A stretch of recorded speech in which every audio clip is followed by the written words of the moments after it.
What is up, everyone? Welcome to another edition of AOS Trash Pandas. I'm your host, Something, and this is my co-host, the winner of the Tacoma Open, Carson Something Lock. How's it going, Carson? It's going pretty good. I'm not the winner of the Tacoma Open. Okay, wait. Can you just tell me then, who did they give the trophy to best overall? The best overall. Who was that person? That was you. He won. He won Tacoma. He won best overall at the Tacoma Open, i.e. he won Tacoma Open. I won at Tacoma Open. You won. That would be accurate to say. You won Tacoma Open. You're the best overall. The best. That's fair.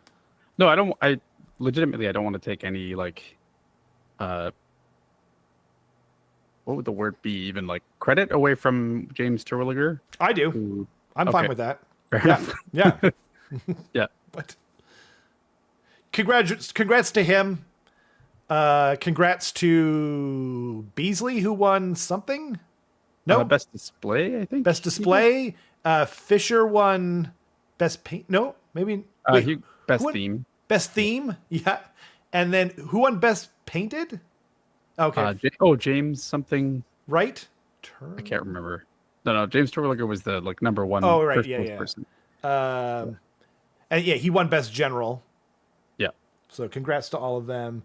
But I don't host a podcast with them, so they can go to hell. That's fair. And Fred Schmidt. They can go. Well done. They can go and buy some Helsmiths of Hashut, which we will be talking about during this podcast. Huge accolades. That's a good word. Yeah. Credit was good too. Still always strange to me when an undefeated ends up in third. Yeah, you went 5-0. And I think the reason that you didn't have the most points was because you had a minor win or something like that. That's right. Right. So it was kind of confusing because during the event, placings were purely opponent.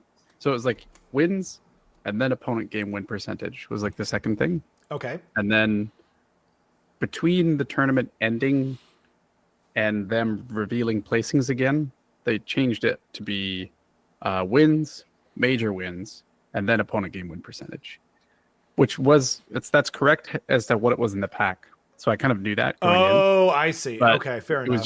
It gave me a false sense of hope. Right. Until that point. That's fair. That's fair. But you did get a golden ticket though, right? This is my fourth. I'm just asking. Yeah. Sorry to bother you. I just wanted to check that best overall gets a golden ticket. Okay. Yep. Yeah, so which got passed on to Joseph Tsai, I think. Cool. Yeah. So do you get the because do they give anything towards the travel? Yep. Okay. So I'm not going to the World Championships this year. Oh, okay. So so you just pass that along too. Yeah, exactly. So exactly. I don't know if that passes. I hope it passes along instead of them just being oh, you didn't claim it. We don't have to pay for it. Fair. Sorry. Yeah. Yeah. But that happened at Battered Bison as well. There was a flight credit, and I passed that along. So, yep. Tom B says, besides Best Coast pairings, do you know of any sites that show the top 3 for Tacoma Open? I assume that's what you guys are talking about. AOS-events.com should do and it's run by Tomo. Should show all of the most recent event results, and then it'll show all the people who have 5-0'd recently and army stats and stuff like that too. So really good website. It just pulls from ITC, so pretty good. Nice. And then what was I saying? Oh yeah, so I had one minor win because my fourth game was against Dylan Terrio, who is the current number 1 ITC in the world, and pretty good. I won by 4 points, and unfortunately, a major win is 5 points. Oh, jeez. So I was 1 victory point away from being first place. Because if you look at the Tacoma Open like results. James has got a 66.6% opponent game win percentage. Fred's got a 58.6, and then my opponent game win percentage is 77.33%. Whoa! So if I just got that one victory point to make it a major win instead of a minor, I would have been first place instead. But that's how it goes. You expect extremely close games against really good players. So, that's crazy. That's actually nuts. Yeah. Wow. Yep. I kind of don't like that major versus minor is points. Like it used to be like if you were tied and then like one person had more battle tactics. Like what is that now? That's just a tie? Like who cares how many battle tactics and stuff you got? That's also a minor. See, that's weird. But a true tie is like same amount of battle tactics, Yeah. same amount of victory points. Yeah. But I mean, it was actually the same last GHB as well. No, You I know, didn't. I mean, I don't play in it, but like, I don't know. But then, like, there's no difference between tying and having more battle tactics, and actually having more points. So that seems, it's fine. I'm not salty about it. Yeah, it's. I am. I'm going to be salty for you. Sounds good. Yep. Sounds good. But yeah, it was a really good event. It was probably the hardest path for an event that I've had ever. Because there have been events in the past where I've lost, and you could make the argument like, well, if you lost in the past, how is this the hardest? Because usually what happens is when you lose once in an event, you get dropped to a bracket below, and then you just start like pummeling people, essentially, right? Or you make it to the very end, and then you get like your hardest game, and then lose or something like that. My first two games were, relatively easy, but my last three games were against Matt Beasley, the current captain of Team America, like arguably the best player in the world. Like no joke. Like at least one of. He's in the conversation. Yeah. Yeah.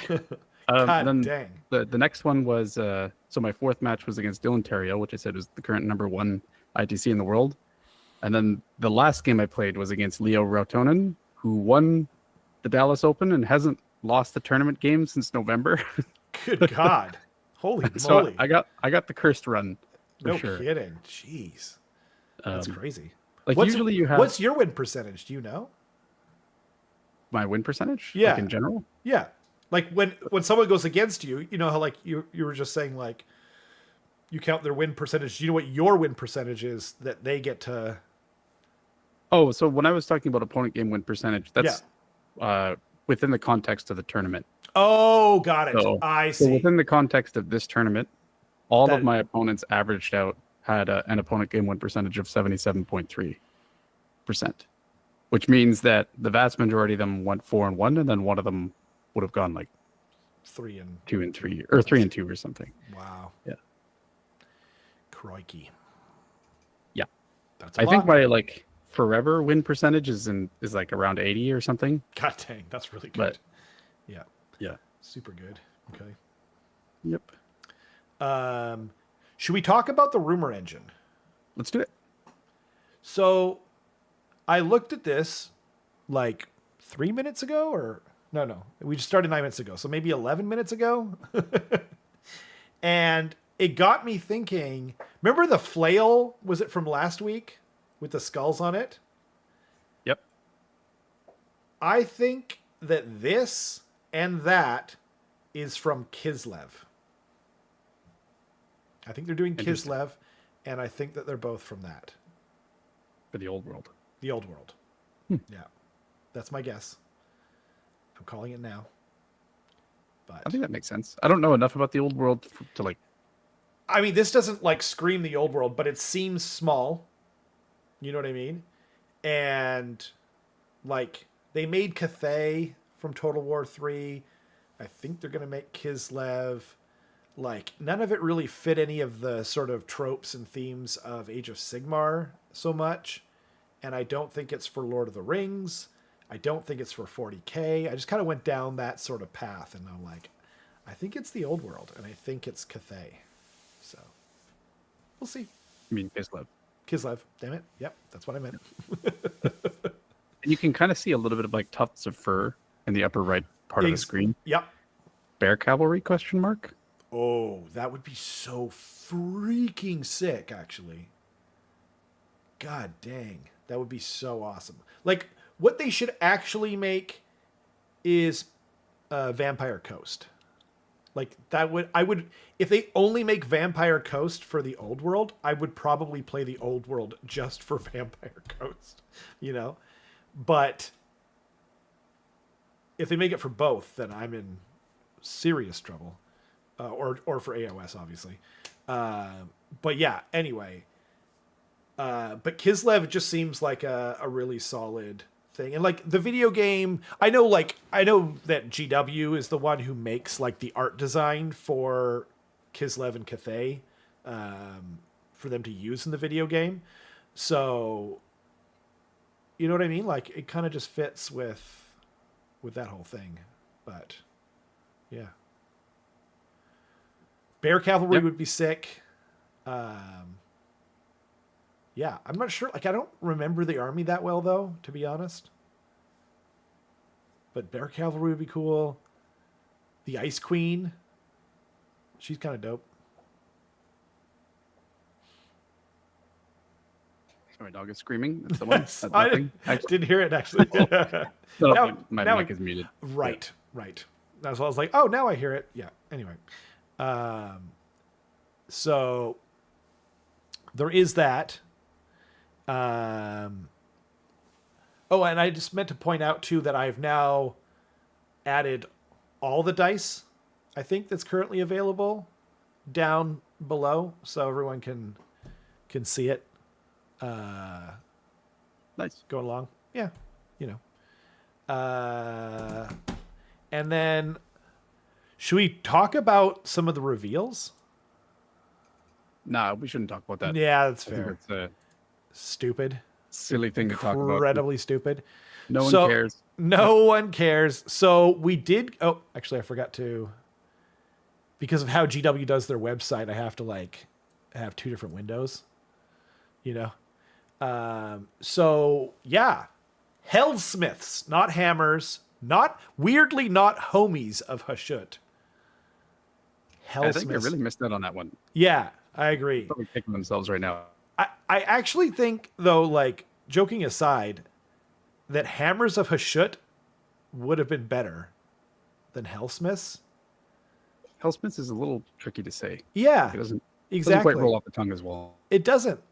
But we were right. Alliteration was definitely in the cards.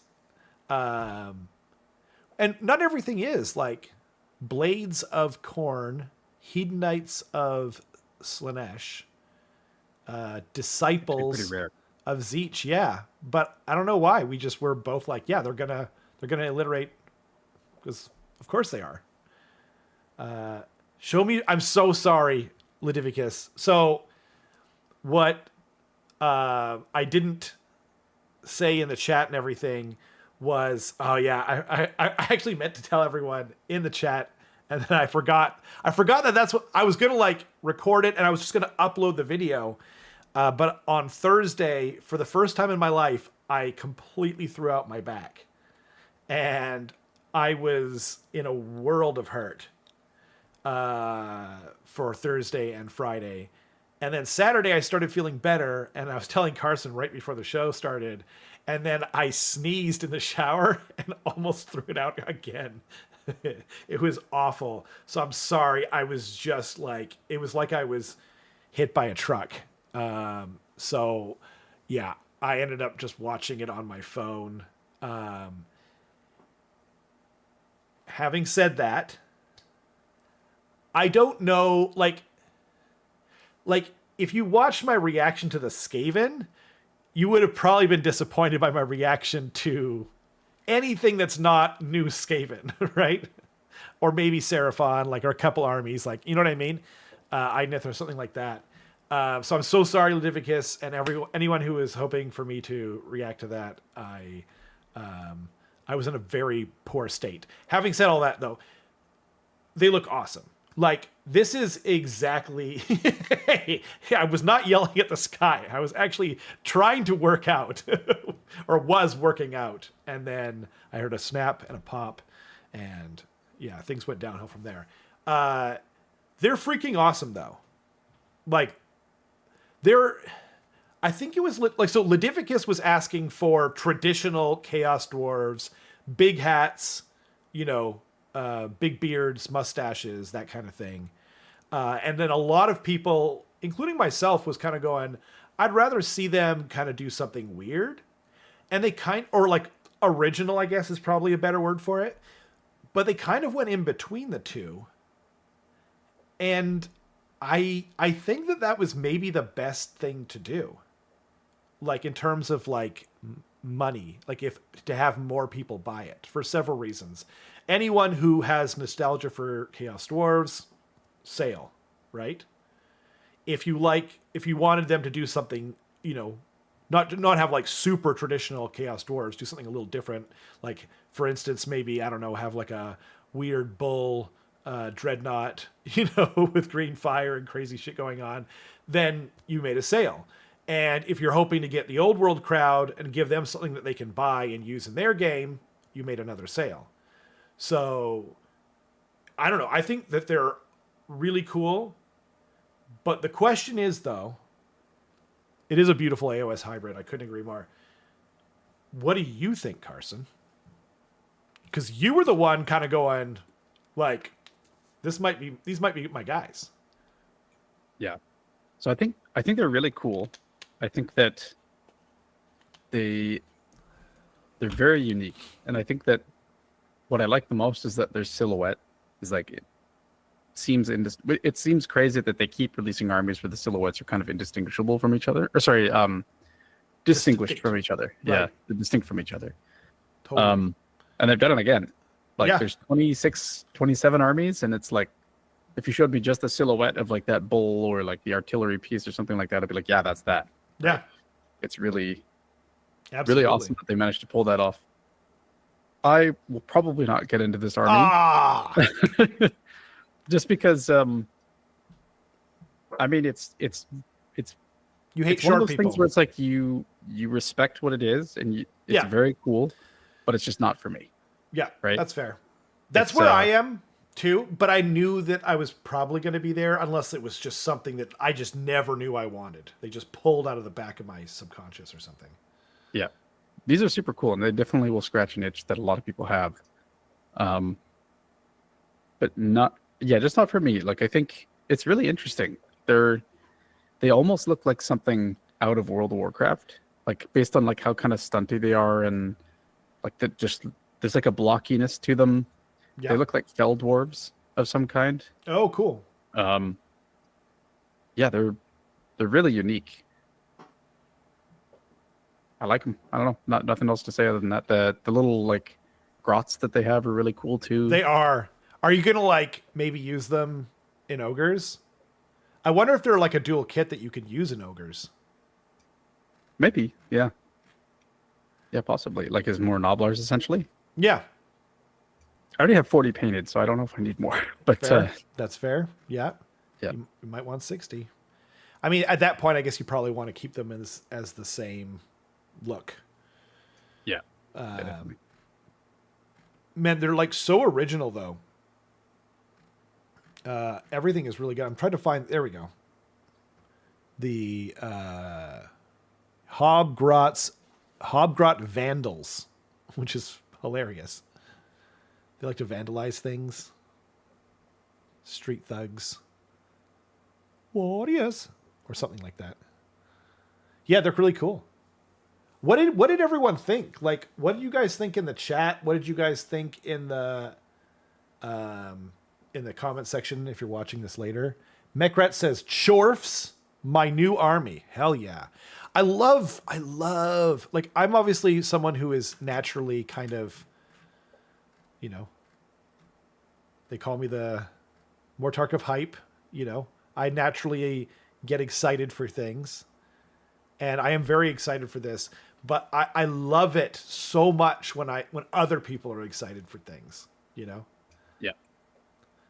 That's why I think it's really cool too, is like looking at all of these models. Yep. If you like zoom in, really, really high fidelity, really lovely, like lots of texture, but it's not too busy. Like there's not Yeah, a it's whole bunch true. of like little doodads and stuff like that. They're just like really blocky, like seemingly very. I think these would be very fun to paint. I agree. I don't Just think they're over designed. exactly. Yeah. Yeah, like especially when you look at those like the gun dwarfs that have like the weird. They look like laser cannons or whatever. Like you go and look at their cloaks, like it's I'll just pull a them cloak. up. And then even with their like little like scale mail on the Right. cloak from the outside, like it's like big and chunky. It Like, is. yeah, it's really It's like a painter's dream, you Yeah. know? And like, you know what I think of these things as, the guns? I think of them as Necron blunderbusses. Those are Yeah. like the two words that came to mind as soon as I saw them. Because like, there's something about it that reminds me of Necrons. And then there's something about it that reminds, well, I mean, obviously blunderbuss is like what they used to have, but yeah. I don't know. I was really impressed. I'm really thankful that it's not something that I just absolutely need to own, because I'm already behind on so much, you know, and so yeah, I'm trying to work on some Seraphon. Obviously, I'm always working on Skaven. I'm helping my son build some Soulblight Gravelords. I played him on Saturday. In like, we're doing like our own little slow grow, and we started at 500 points, and I played 500 points of Seraphon, and he played 500 points of the, what are they called? The Skelly Boys. I don't know why I played it. Oh, Barrow Legion, I think it's called. I played him on Saturday, and he kicked my ass with Barrow Legion. The Barrow Knights are terrifying. I got them down to like one guy, and then because he had the Crown of Cold Command, and it kept going off, and you get one at the end of every turn, they were back to completely full health, like within 2 turns. It was crazy. And Croxagore don't do that. So, yeah, they're really cool. Anyway, so we've been having a lot of fun doing that. But yeah, what do people think though? This army isn't for me. They look like stunty orcs to me. That made me want them more somehow. Like, I don't disagree with it, but like, yeah, they got like the tusks. Yeah, I could see that. Especially the ones like with the guns, they've got a bit of a green tint to their skin. Oh, really? Or some of them do. But even like these duders here, I like their beards too. There's like a variety of beards, like mostly braided, curly, you know. Yeah.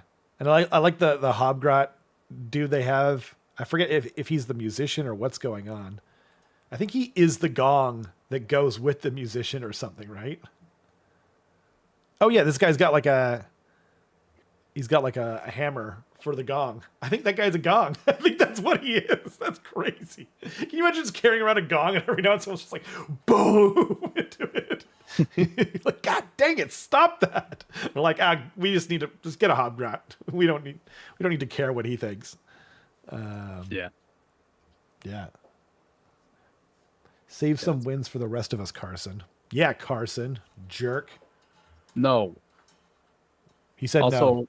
I have to keep repeating the title of this stream is a lie. I did not win Tacoma. You won best overall. I'm being held hostage. Carson made that title, by the way. I made best overall. That's what I am. Ogre-all? Yeah. Actually, I was the only ogre player at Tacoma. That's crazy. How many players were there? 99. Jeez, 99? Yeah. Wow. Yeah. No, these are super cool. Like I have a weird thought, which is just like I look at the giant bull dreadnought and like the giant bull dragon thing. I'm like, that thing better be a 2-up save. Like, right.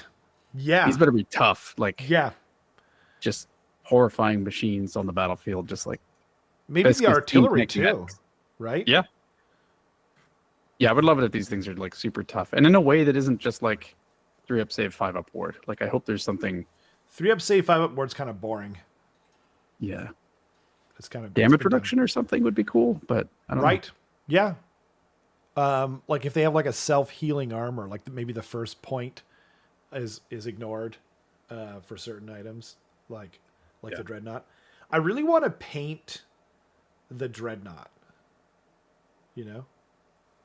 Yeah, that would be cool. That'd be definitely an exercise in mixing textures on the same model. Right. Just because you've got, I guess it's just metal and like smoke and flames and stuff, but like different kinds of metal, or you could, it's not really textures per se. It's more like, but like making it interesting.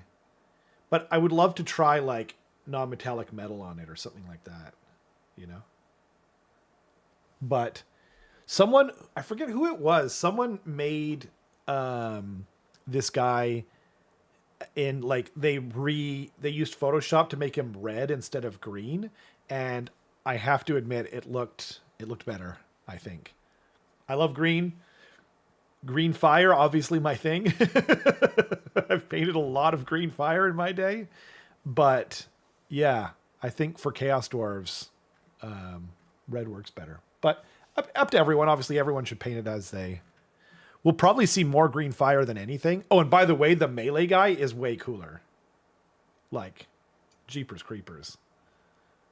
Just walking around with just maces. 2 giant flaming maces, and then the flames going out the back. Whoa.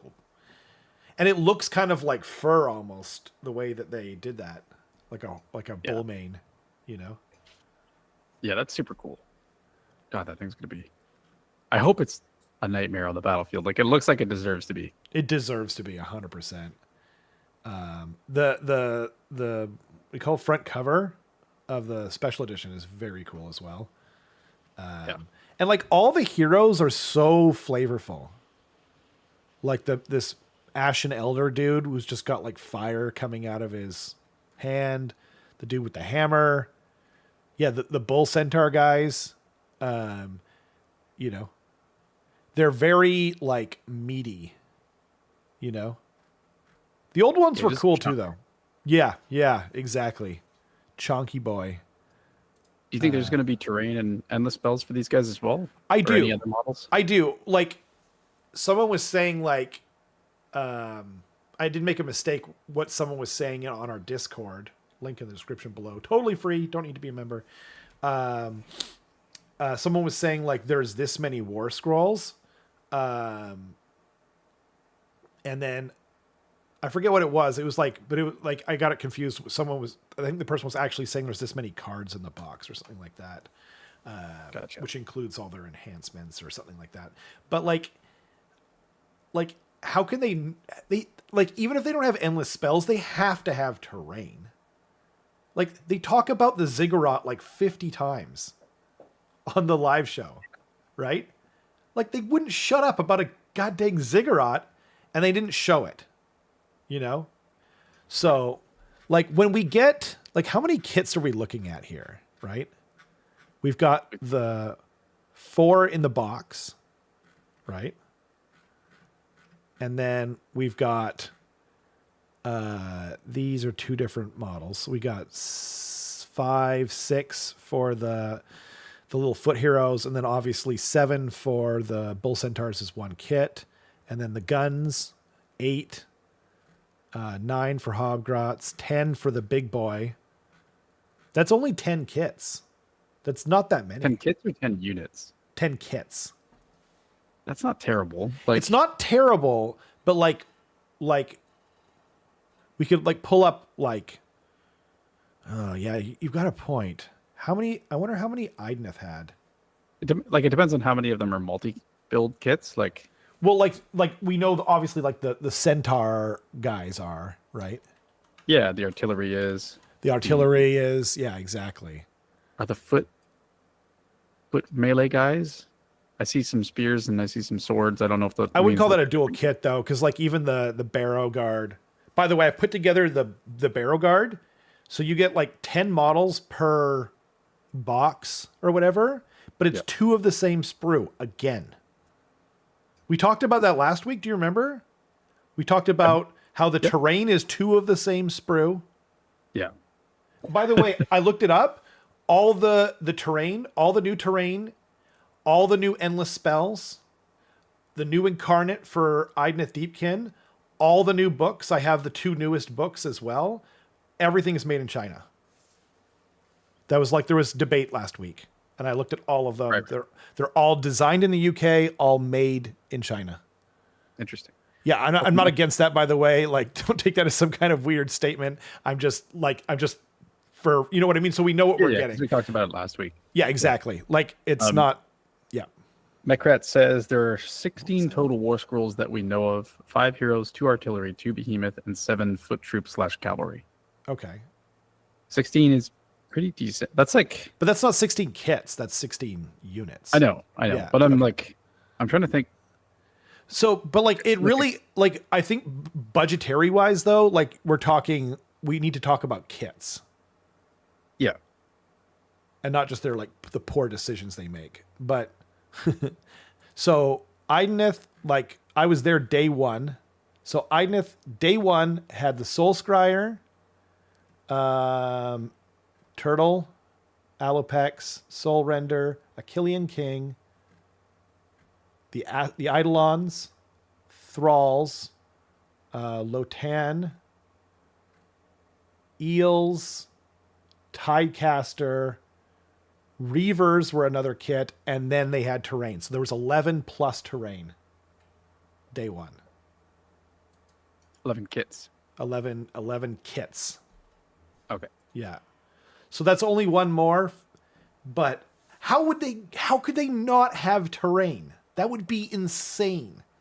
If they don't have terrain, then they need to shut up about those goddamn ziggurats, okay? Like, shut up about them. I don't need to hear about them anymore. Like, so, I mean, I'm mostly just going to be like, what do you call it? Like, upset for my friends. Like, they clearly have a centerpiece. But by the way, when they showed all the new Skaven stuff, they said, this is all you're getting for a year for Age of Sigmar for Skaven, you know? And maybe that's because there was a contest on. They were doing a contest for win one of everything. And so that's why they were maybe being a little bit more legalistic about it. It's possible. But I mean, I guess I'm just hope that there's more. I'm not going to play this army out the gate, but yeah, I just hope there's more. Yeah. We've got AOS Coach in the chat, actually, who says, think of this as an LRL release minus the COVID interruption, which means basically it's like wave 1, essentially. Yeah. I mean, it is. Yeah, it is wave 1, but I'm just talking like wave 1 for Idnith was bigger, you know, maybe they're hedging their bets a bit. Well, how big was wave 1 for Lumineth, right? That's a good question. Why don't we look it up? Because I don't think it was particularly big either. And then they expanded into like that's true. I mean, but like we don't know that we're getting a wave 2 for this army. We don't, but I'm saying like there's always we didn't know then either for Lumineth, but yeah. I reserve the right to complain, okay? So we had Techless, Sentinels. Oh, actually, I'm not good at this. I don't know. Do we have the Enlightener? I don't think so, but no. We didn't for sure. I don't believe so. No. We did not have Huracan, the Spirit of the Wind. That was wave 2, right? The Fox guy. I'm almost definitely not at the start, right? And then we didn't have the Wind Chargers. We didn't have Severith. But see, the thing is I don't know. Did we have a Caligrave? Who knows? I think we had Blade Lords, but I'm not positive. It says Dawn Riders, Spears, Archers, bunch of heroes. I know that there was at the very least there was the box set. Yeah, but there's what's his name? Altharion, and then oh yeah, there was and there were foot heroes. It wasn't very many. I don't all know. Venari plus the Cathalar. I just, you know, when I opened it up, I thought I would remember, but they've had enough releases, and I am not interested enough in Lumineth to have memorized that information. Yeah. Saul says, how big was the Sons of Behemoth release? Oh, wait, never mind. I'll play with my 2 kits. Ooh.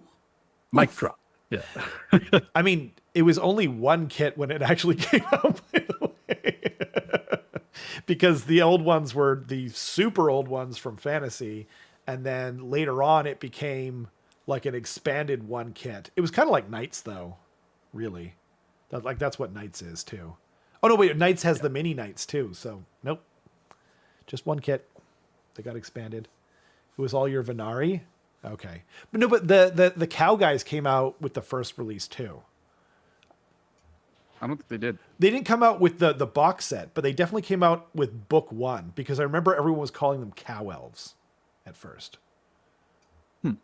And then there was like, I was watching Warhammer Weekly, and they were kind of going, this isn't cow elves. Cow elves are one chamber, equivalent to like one chamber, like Stormcast. But yes, they're not my bag, but these guys are very close. I think so. When Ironjaws were a thing in AOS 1, I didn't like the old Ard boys, the Black Orcs from Fantasy, and like a couple of those things. I thought they were kind of ugly. And so, but I still, despite that, bought them. And then I sold them right away because I was just like, COVID's happening and whatever. And then, you know, I got into them again more recently. But I think this army might be like that for me, where I'm just like, oh, that's so cool. I want it, but I'm good. And then slowly it's just going to wear away at me. And eventually I'll probably pull the trigger on it, but not this day. Not this day. That makes sense. Yeah. They're very like, they're in that realm for me too, where I'm just like, these are really cool. And I could be convinced to buy them if they have like really unique rules. Oh yeah, that's true. Yeah. If they've got cool rules for you. Ooh. Yeah. Like I'm not a 100% rules guy. I'm like definitely kind of smack in the middle where it's just like, I need both. Yeah. Like the aesthetics and the rules for me to be interested in playing and painting an army. But that's fair. Yeah. So we'll see, but it's definitely a really, really awesome release. It's so cool. Yeah. I hope you get into it at some point, you know? Yeah, that'd be cool. But I feel like I need a, what am I missing? A death army?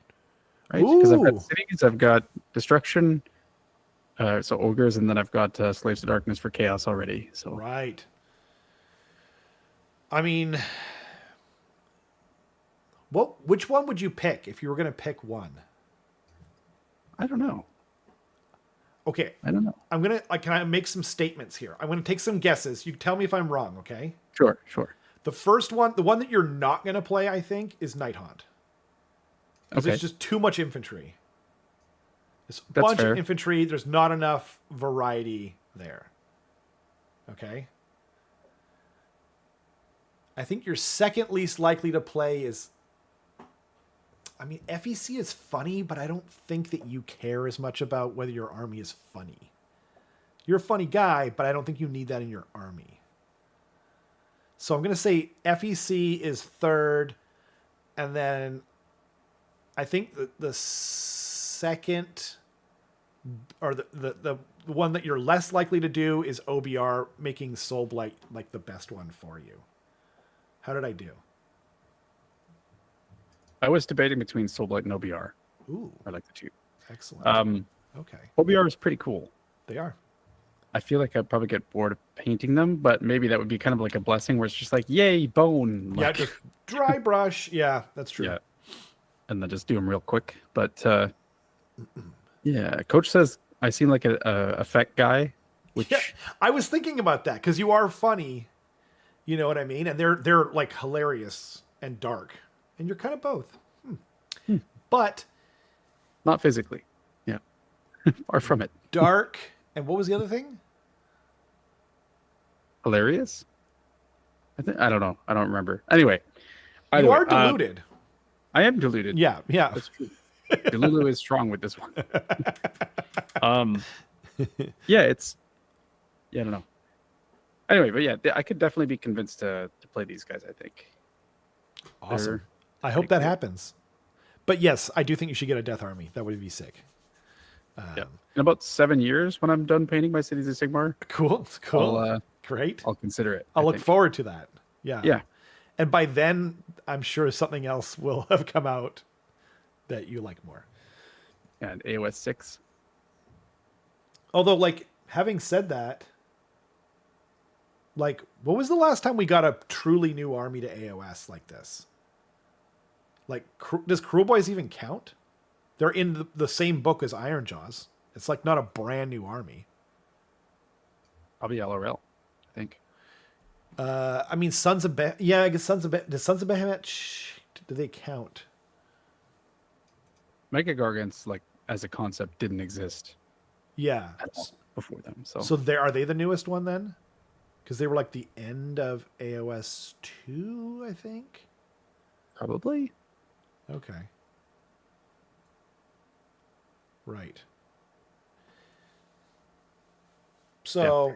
But that's like that's not a big release either. That was one kit. Yeah. So, I don't know that they need to be releasing like new armies all the time either. I agree with that. But I would love it if they threw their love around a little bit. I mean, like, also, like, something like this is going to get a lot of people into AOS. So I do think it's good for the game. You know? And also they got rid of bone what are they called? Rippers? What was I going to call them? Splitters? Bone splitters. Yeah, I've got bone rip on the mind. They got rid of bone splitters, they got rid of beastmen. And they got rid of a whole chamber of Stormcast. So maybe they were making room. Devin saying, shaking my head, Carson copying me again. First cities now sold like Gravelords. Maybe you should buy ogres. How about that? Yeah. It was just trying to vie for your attention, Devin, and then so you would buy ogres.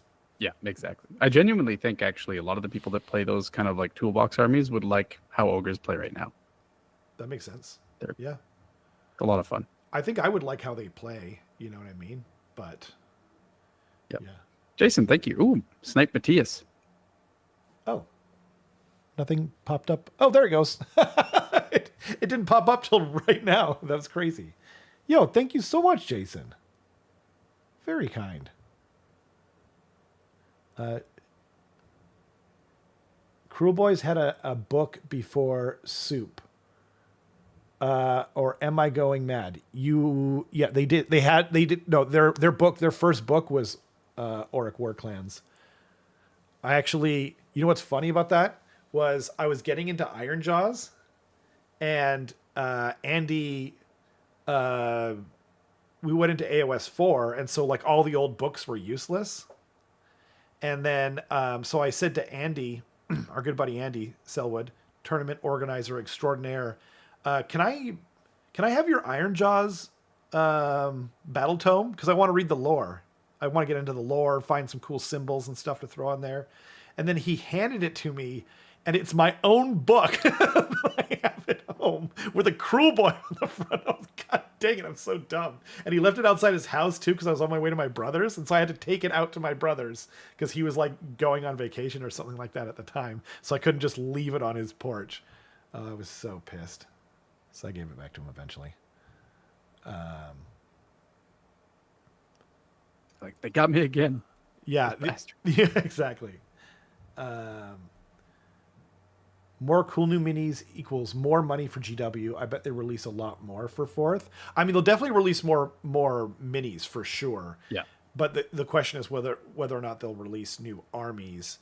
Probably not again in 4th. Maybe one more. But like, yeah, I think like there's been a lot of like rumblings for Malarion and Umbredeath and stuff like that. We've been waiting for 10 a years long time. now. Yeah. Like they were in the original. He's Malarian. Yeah, Malarian. Is that his name? Maybe I'm wrong. I can't remember. I think Malekith is from the old world. Oh, yeah. I think Malarian. I think you're right. But I could have them backwards. I tend to conflate Malekith things. Also named Malarian. Yes. Yeah.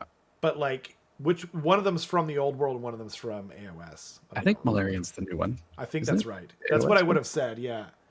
Yeah. Maybe one at the end. That's true. That's a good idea. You know, but like, what do they need to resculpt? They need to resculpt ogres before you say it. But what else? There's not a lot left. I think it's more like just expanding ranges. That's why I was so disappointed with the Idnith release. Yeah. Like, anyway, I won't go down that road again of bitterness. I'm as cold and bitter about that as the sea. But like, we could see Kurnothi as an expansion for the Sylvaneth, you know, but I feel like Umbraneth are going to happen before that. And then there's also, like, at some point there's going to be a Tyrion expansion for LRL. Like, that's going to happen. But how long are we going to wait, you know? Mm-hmm. But, like, what else could they do? Cities is in kind of a weird spot right now too, where like they have all of the new humans and stuff, but Dark Elves and Dwarden are like kind of in a weird spot where like it's a lot of really old kits and no one really knows if it's going to be like old world or replaced or or what have you, or removed from the army, or who knows, right? So I could see them doing something there. That's true. Sure. I could see them doing a part 2. There's a rumor that there's a cog fort coming too for cities. Cog fort is the KO, or is that like Dwarden? Dwarden. Oh, cool. Okay, that'd be cool. And I mean, it would make sense to add that after Chaos Dwarves come out as sort of like a balancing sort of effect. And then some of those kits they might send over to the old world, put them out to pasture. Malekith was renamed Malarian. Thank you. To avoid the copyright. Right, because Malekith is like a Viking god or something, I think. Now if GW release another... By the way, so are like dark elves and elves and stuff like that. All that stuff comes from, I think, from Viking mythology and whatnot. But now if GW released another army, what would it be? Put a poll up. Oh yeah, that's a good idea. But another army though. Like I don't think we can include ogres because that's not like another army. Like I can't imagine that there isn't like a huge resculpt coming for ogres like they did for Seraphon a few years ago. But the question is like I think that's a good idea though. We could make a poll for what would be a new army. Now for those that don't know, you can only have 4 things, right? Yeah. So I think we should include Umbraneth, Kurnothi. Could you make the poll? I'm doing it right now. Oh, sick. Thank you. Kurnothi. And then maybe Silent People. And we need one more. I got you, Ledivicus. I don't know how far the delay was, but I'm hoping I said it right before you typed that. Dispossessed dwarves? Dispossessed? Yeah, I guess like a Dwarden army, like some kind of AOS Dwarden. Yeah, I could see them splitting Cities of Sigmar up. Yeah, like if Umbraneth becomes a thing, right? The Dark Elves kind of go there, right? And then if Dwarden becomes a thing, it kind of goes there, or Dispossessed becomes a thing, it goes over there. And then the cool thing about that would be, like, what they can do with the city's book is just be like, okay, do you remember the old Slaves to Darkness book where you could add a certain amount of like demon units or whatever and do like that kind of thing? They could just do something like that where it's like you can take these special regiments of renown that are more comprehensive in this special thing. Thank you. Perfect. Umbraneth, Kurnothi, Silent Ones, Dispossessed. I'm not going to vote, but if I were to... if you release another army, what would it be? So my answer, though, is different from what I think versus what I want, right? Like, what I think they'll probably... The most likely thing I think they'll do is Dispossessed, right?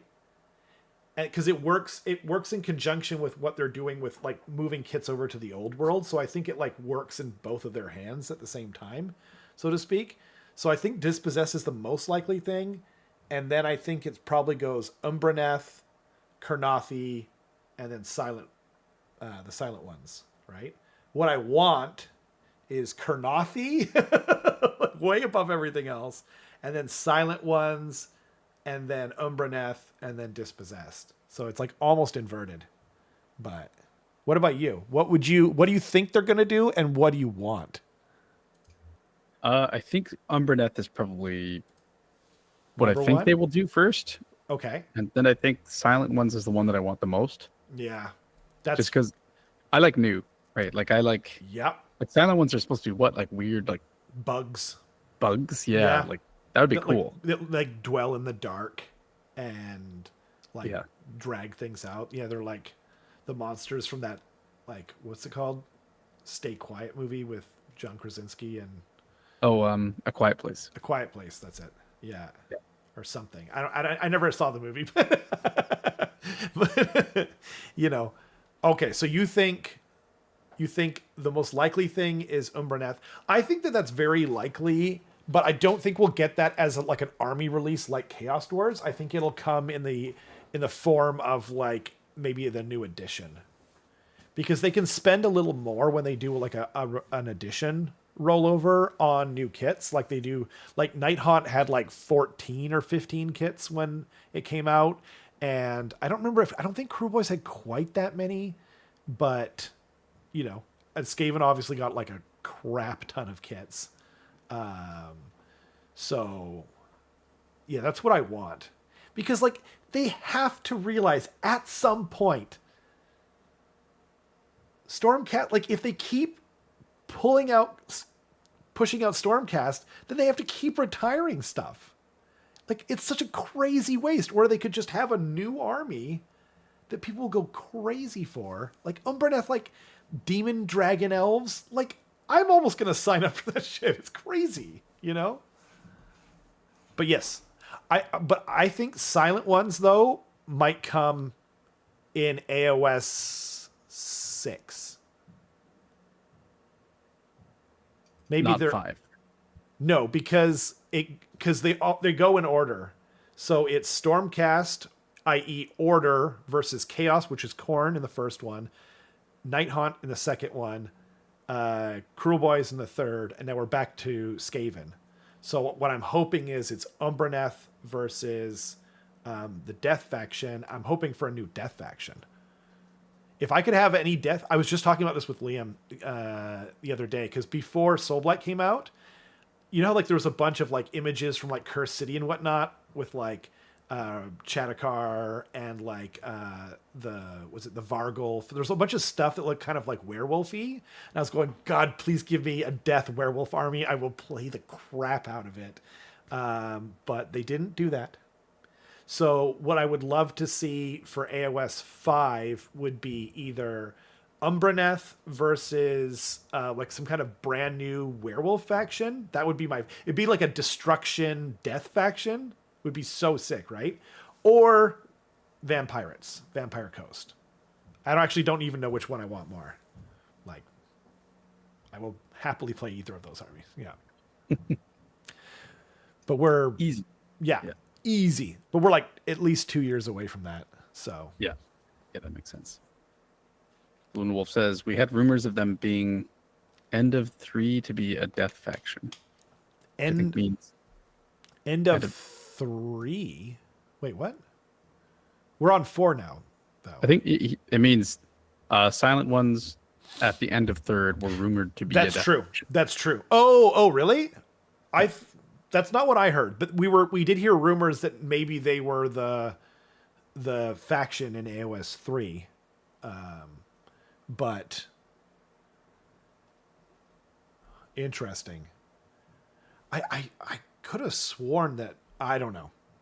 And unfortunately I can't even, who are the Silent Ones? They're like, yeah, like I'd have to find the lore. I've got a lot of windows open. Also, I can't read the chat while the what do you call it? The vote is going up.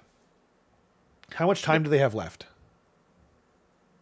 Let's give it another 5 minutes. Another 5 minutes. Okay, you've got 5 minutes to tell us what you think. And I can't. Yeah, I literally just can't see it. That's so annoying.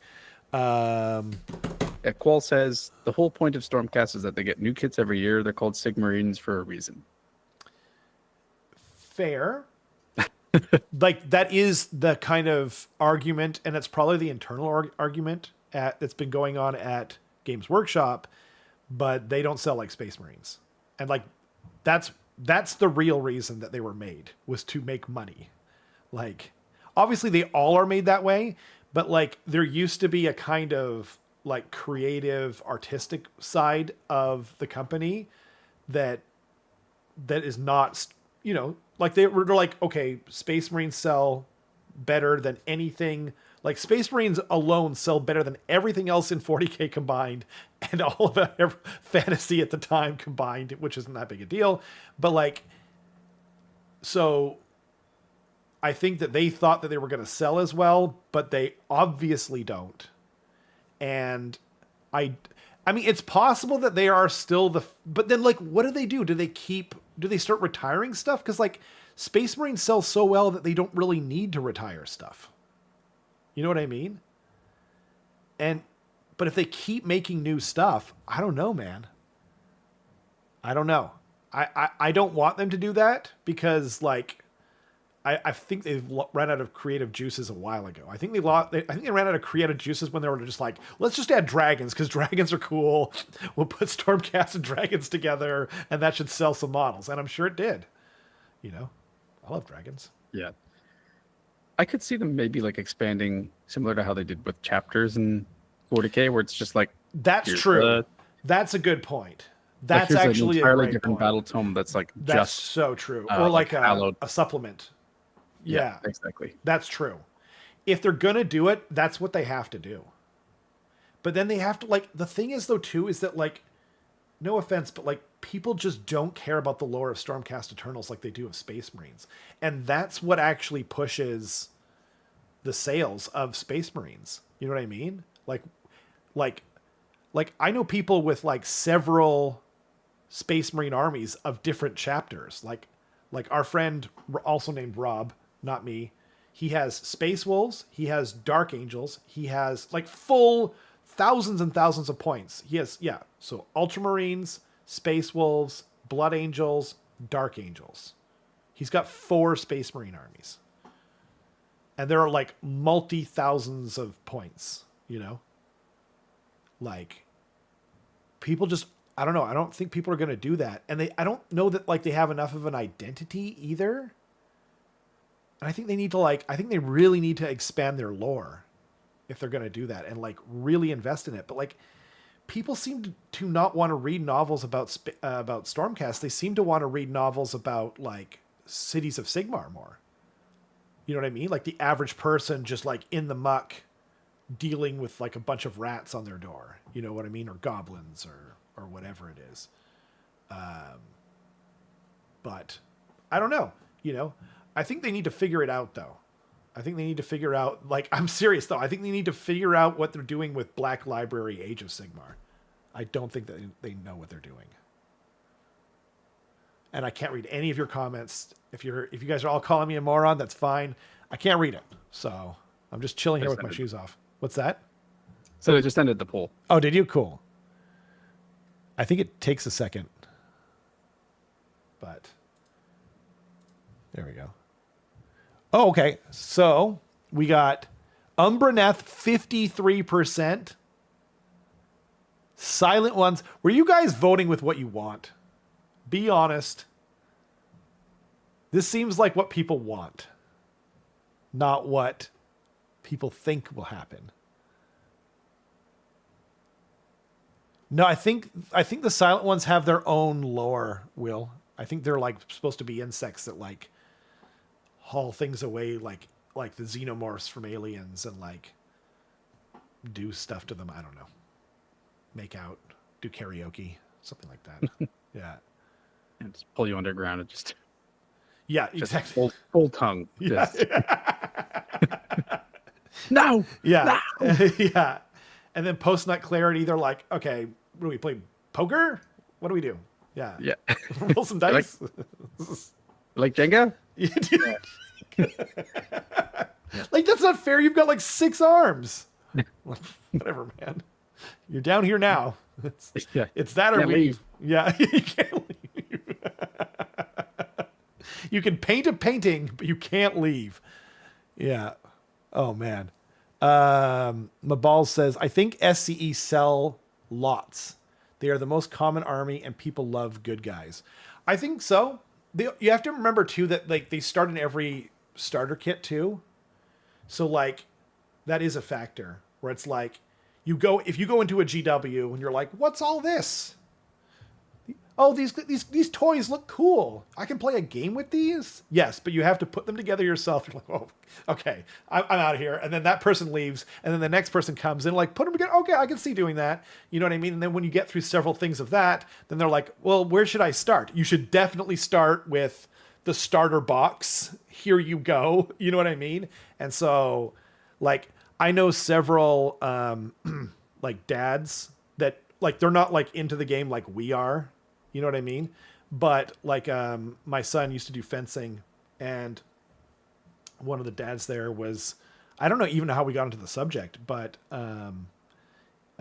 he played Sigmar with his daughter, and he played the Space Marines and she played Nighthaunt. You know what I mean? Because they got into it at AOS 2, and that was the starter set, and that's what they were told to buy, right? So yeah. I don't know. I think there's like a bit of a, you know.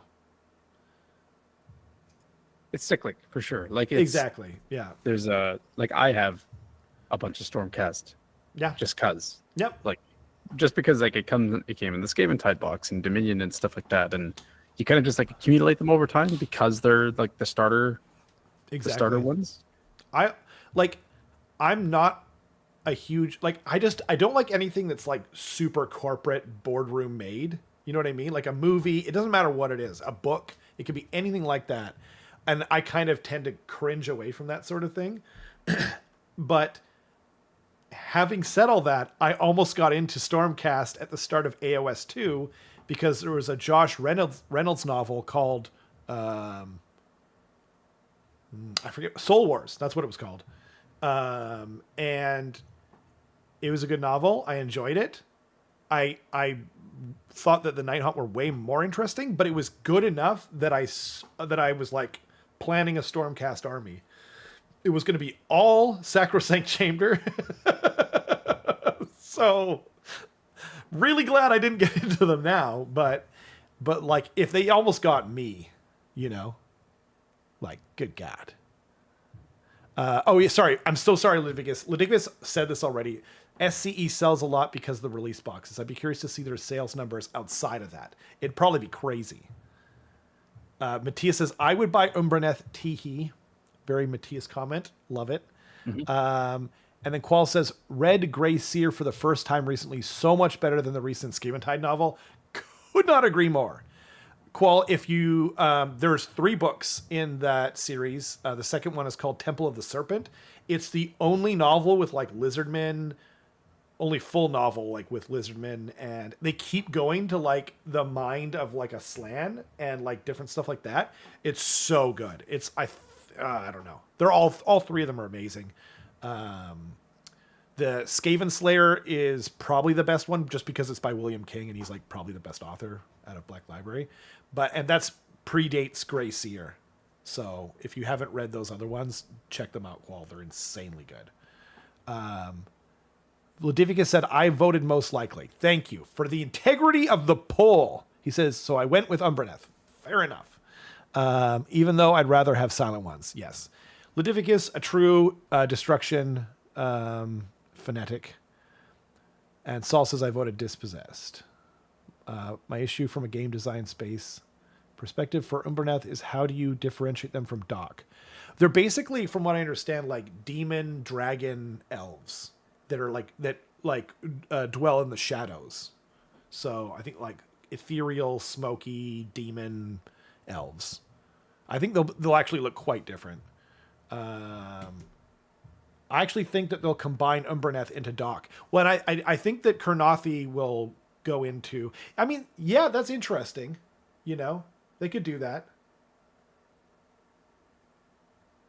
I don't think they will. I think when they finally pull the trigger, they'll know that they've got something really big on their hands. Yeah, I see Umberdeath as like a continuation of what Dark Elves are in Cities of Sigmar right now. So like I the could see that. Executioners, Dark Riders, that sort of stuff. Yep. That it doesn't really fit into Doc. Like Doc is like blood murder cult. Yep. Essentially. That's with true. Like with snake theme as well. That's true. Whereas Dark Elves are just elves, but dark. In the dark. Yeah. Elves with No, flashlights. It's like, I don't know. I'm trying to. Well, I don't know. It's its own thing. Like have you guys seen the picture of Malarion?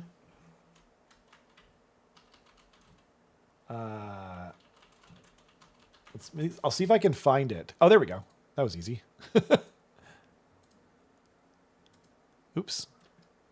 Now I want to open the picture in a new tab.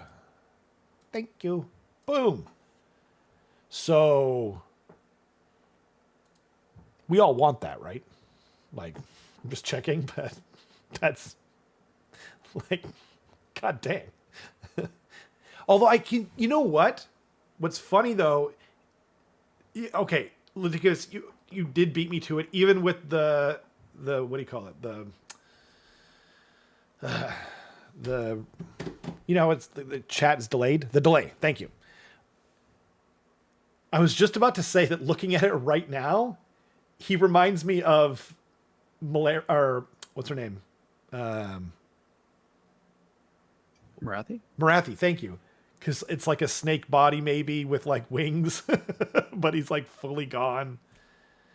But the thing is though, is Marathi is that way because she was in Slanesh's belly and she had to crawl her ass back out, right? Malarion was never in Slanesh's belly. He never got eaten. Neither did Tyrion, neither did Teclis. Yeah. So you made a good point, though, Litivicus. Definitely made a good point. Maybe they set up Umberdeath on the shadow side of the LRL realm. Well, they have their own realm, Saul. It's called Ulgu, the funniest sounding of all the realms. Ulgu. You should say Olgu over and over again. I'm not going to do that. Why not? Olgu, Olgu, Olgu, Olgu, Olgu, Olgu. I don't regret my choice, but I did enjoy that. Work. It just works. It's so good. Dork elves. I think they'll widen. Natalie says, I think they'll widen existing armies in Auric war clans. Slaves to Darkness, Dark Oath, in order to add new things, but not increase the amount of factions. I definitely agree with that, Natalie. And I think that, you know, and they will certainly continue to like redo factions as well. Hopefully ogres get a nice big redo. But you know what? Actually, here, so there is more news. This is something I want to talk about, and it kind of is on topic. So we did see the Kurnothi in this new Underworlds thing, but that's not what I wanted to talk about. There's a new FEC book coming. Okay. And something strange happened when they released Soulblight Gravelords. They made a huge mistake and they retired the Vampire Lord on Zombie Dragon / Terrorgeist out of Soulblight. So now you can no longer have a Vampire Lord on Zombie Dragon unless it is Vordry himself. He's the only one that exists there. I think that was stupid. I just want to go on the record. But I'm worried that now we've seen the new model coming to Flesh Eater Courts, this hilarious Raven Master, Batmaster guy. And they didn't announce a new Terrorgeist kit. Are they going to retire the Terrorgeist kit?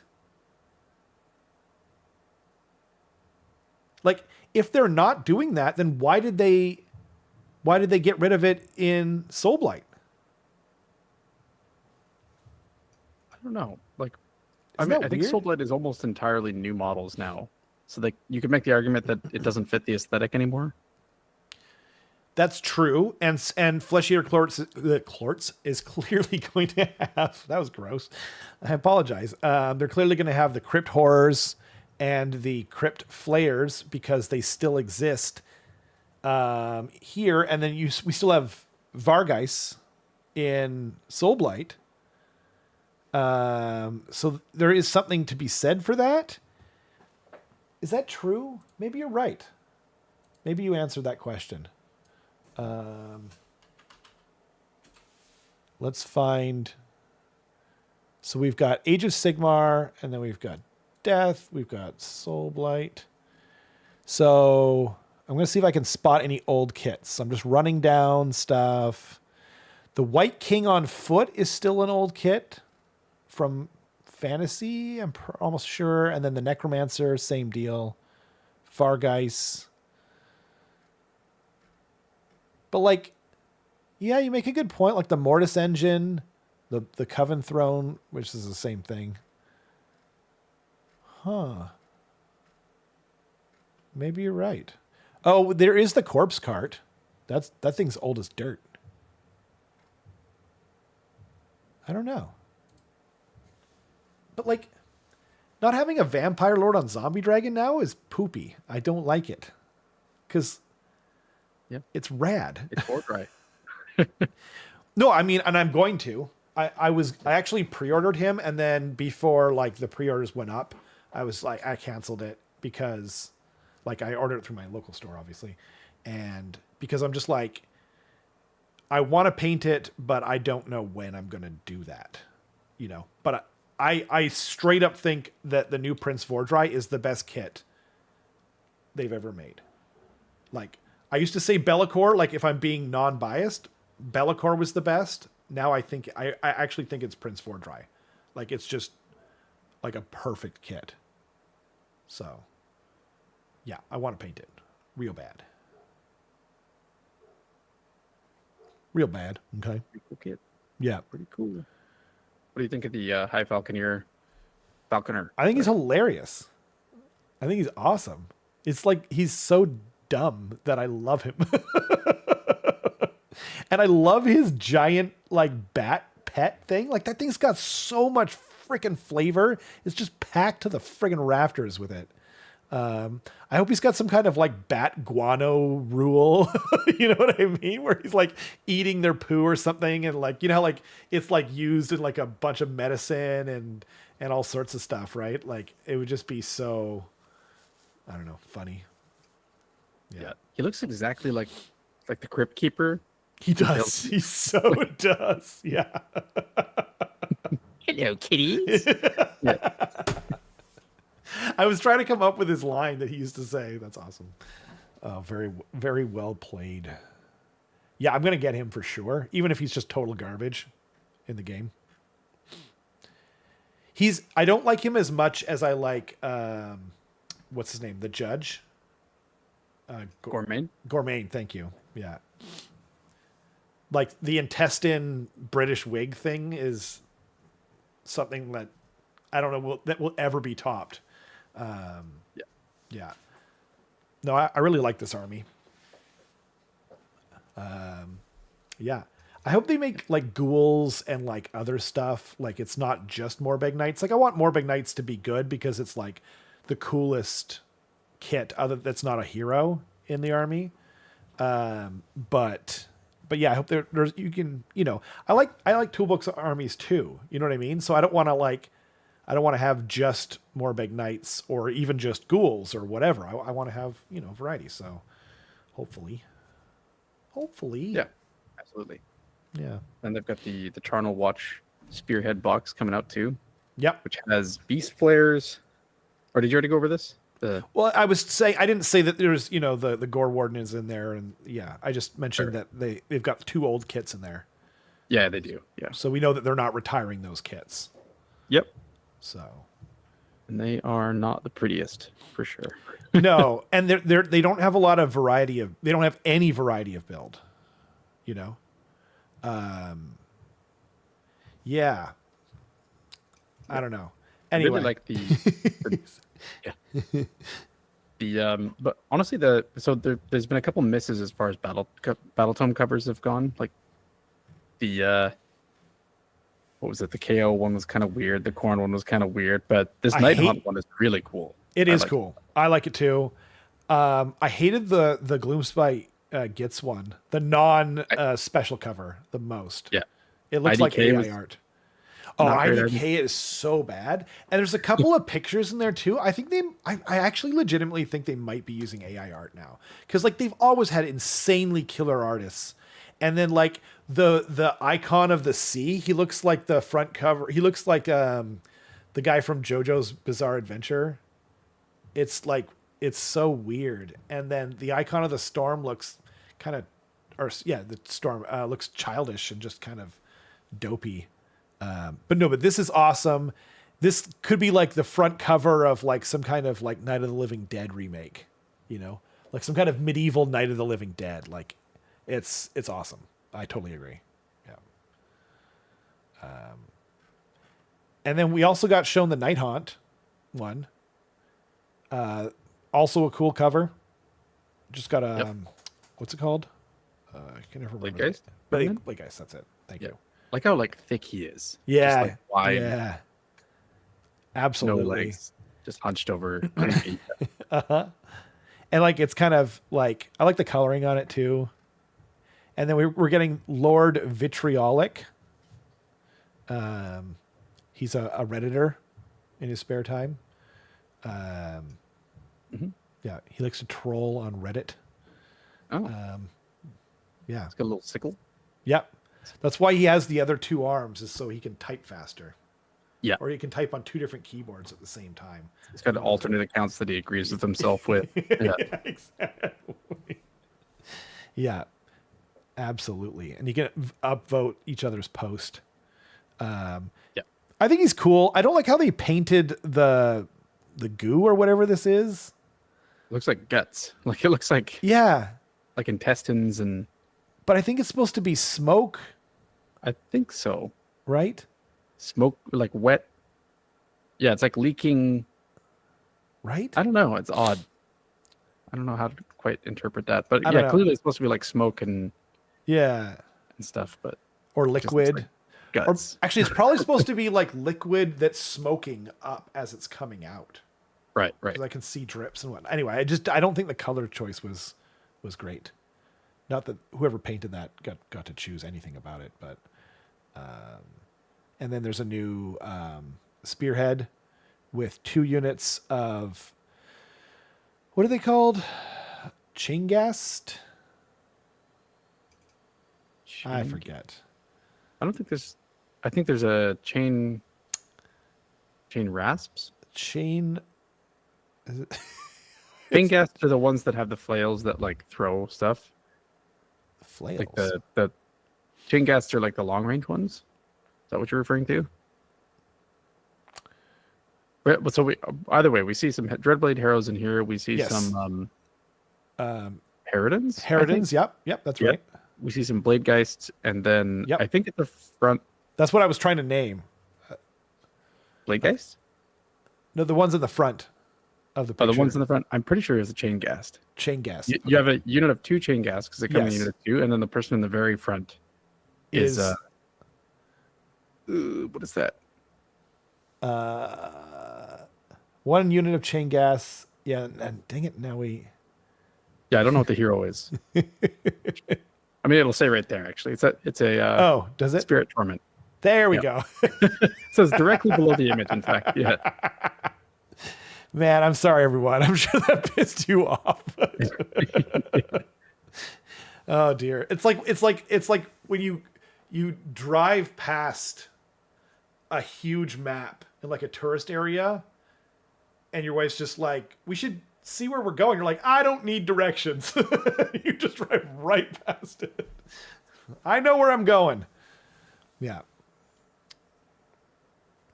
We're like that sometimes. Exactly. Thank you, Hannah. I'm sorry about the delay. You're still dealing with our stupidity. Yeah. This one's pretty cool. Like there's a lot of models and a lot of kits in here. Right? Yep. This one seems like a great deal. This is one you could buy multiple of. Yeah. Sure. Yeah. Good point. It's That's like, so no, true. if you have a duplicate Spirit Torment, it's like not a huge deal, but you could definitely want multiples of like Harridans and Blade Geist to reinforce them, and then Chain Gas and Dreadblade. Yeah, all of those are. Yeah. Everything 100%. in here, super good. So yeah. Are you guys excited for that? Oh man. The poor chat. I'm sorry. Yeah, so are you guys excited for FEC Nighthawk? Are you excited for some of the new Underworld stuff that's coming? Chorfs? Yeah. I'm super glad for all of this. The only thing I'll probably buy is FEC because I've got an army, so I'm just adding, one thing on to it. But what about you? Anything in here that excites you? I mean, the new FEC hero looks really cool. I probably won't get it just because I don't have FEC, but like, Right. I appreciate it. Like, I like seeing it's just like the Meryl School Herald or Gourmet, and like you said, like all like really thematic, cool models. Oh man, so much flavor. Yeah, because they're eating people. Absolutely. We think Nighthaunt will be out next month? Question mark. Yeah, I think probably because when are we actually getting Khorne and KO? It's been weird, right? Because it was like nothing. Yeah. And then it just like we're just getting one thing after another. My guess for Khorne and KO will be August, and my guess for those two books is September. And then I'm hoping Chorfs we'll probably get Chorfs like maybe the box set in September or something like that, and then the full release in October. Khorne and KO is already on pre-order. Like, oh, is it? Yeah. Oh, that's right. Yeah, and then we got all those rules leaks. Right. Yep. Okay. So they're already there. So then I could see Flesh Eater Quartz and Nighthaunt being like August. Both out. Yeah. By September-ish. A month from now. Yeah. Yeah. I can see that. And then I think Chorfs are probably going to be like firmly in the fall. Firmly, yeah. So like, and then September, like the box set comes out, and then maybe the full release in October, November. Yep. Because they want to get that Christmas stuff, right? Yeah. Yeah, I could definitely see that. And then they'll presumably do like another big reveal at the World Championships, which is at the beginning of November. Okay. Yeah. Oh. That's true. I can see that. Hannah says, I'm excited for the FEC Falconer Hero. Yes. Me too. Do you have a full army, Hannah, for FEC? I know you play Skaven. Do people actually play Underworld still? Serious question. Shots fired. I don't know, but like, okay, if anyone wants, I've been looking for the Velmorn kit just to buy the Velmorn model, just to use as a White King on foot. I love that model so freaking much, but I don't want to buy all the death kits. So is anyone looking for some of the other ones out there? Like, you want to split? Because all I really want is the Nighthaunt one, but I could also take the Flesh Eater Quartz one because it's got some funny, cool looking models in there. But yeah, if anyone's looking to split. Yes, at Chorfs. Ludvika says Chorfs. And Sigmar Scotty says yes, at Chorfs. And Hannah says, and the Chorfs, of course. I think people like Chorfs. I'm excited that you guys are excited. I really hope. I think Eric's gonna play Chorfs locally, and I'm hoping we have at least one or two other people playing Chorfs because it's just so. I want to play against them. I want them to be, part of the community, so to speak. So. Yeah, me too. Yeah, I definitely want to see it represented. Like, I'm really interested to see their play style. Like, I hope it's going to be something unique. Yeah, that would be great. At least as my friend played at the Tacoma Underworld's Grand Clash, but turnout didn't seem great. Yeah, they do. Anytime they do like a big GW event, they also do Underworlds, and at the World Championships, I think they have it as well. Okay. But yeah, I don't know how big it is. I don't know either. I know that like the AOS community was supporting them a lot because like before in AOS, like what was it, 3? Like there were the Madcap Shaman that was out looked stupid and ugly, so everyone used what's his name, Zigrat or whatever, I can't remember, including myself. You know, a lot of people were doing that, including Dale. Blah blah blah. So I know that there was like, and that's what I want Velmorn for. I literally just want to I want to use him as a White King on foot. So, yeah, I don't know. It's just, the game just isn't really for me. Like if I want to play a card game, I'll just play Magic, you know, and I don't really do that. But like, you know what I mean? Like if I'm going to do that, I'm going to do that. But if I'm going to play like a skirmish game, I'm going to play something else, you know, I don't know. The models are cool though. I've heard great things about the game. We have one friend that used to play it, at least Roman, was super into it. So, yeah, I've never even played it once. I got to play Blood Bowl recently with Colin. oh, cool. That was a lot of fun. I It see is. why it's really popular. Agreed. Yeah. We all have our limits on the games. You know what I mean? And for me, Blood Bowl's just like, it's just not enough of a priority to learn yet another game. Like I can, yeah. It's pretty simple, actually. It is. I used to play it back in the day. I'm sure it's, I don't know if it's gotten more or less complicated, but it wasn't too bad.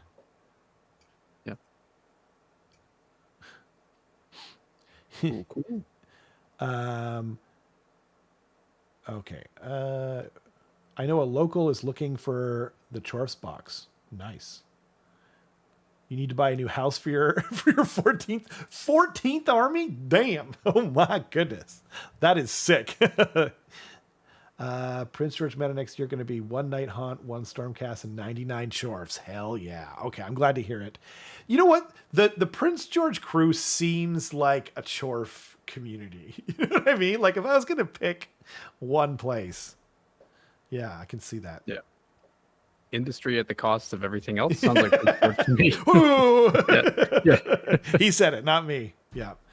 And by the way, he also said that he won the Tacoma Open. I did not. I Okay. definitely did not say that. Maybe got that mixed up. Despite having this box that says Winner. that I'm a Warham champion. Uh-huh. Yep. Championship of Warham. You heard it from him. See? Yep. Warham. Warham. Oh, that's true. I thought you were just being silly, like normal. Warham. I mean, is that what spam is? It's a wartime Let's food. see. Because like spam was made as like a wartime food, right? Yeah. So actually, the crazy thing is, if I open this up, And it's pork. Yep. Spam is Warham confirmed. You heard it here first, people. interesting. I didn't think that would be in there. Huh. Yeah.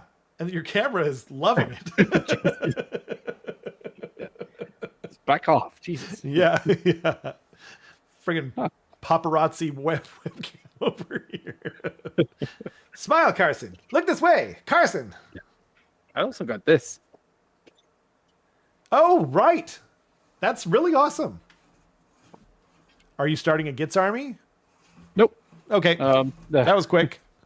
That was quick. I'm gonna trade it to Ricky Fisher, and I'm just gonna bank it for like future GHB mats. Nice. Nice. Because why not? Yeah, Right? that makes sense to me. Almost at the point I want to buy the Chorf box just to scratch the FOMO itch and sell it later. I mean, that's a great idea. If you like even just paint it, you know, with like a universally applicable, likable scheme, you could probably make money on it if you paint it well enough, you know? Yeah.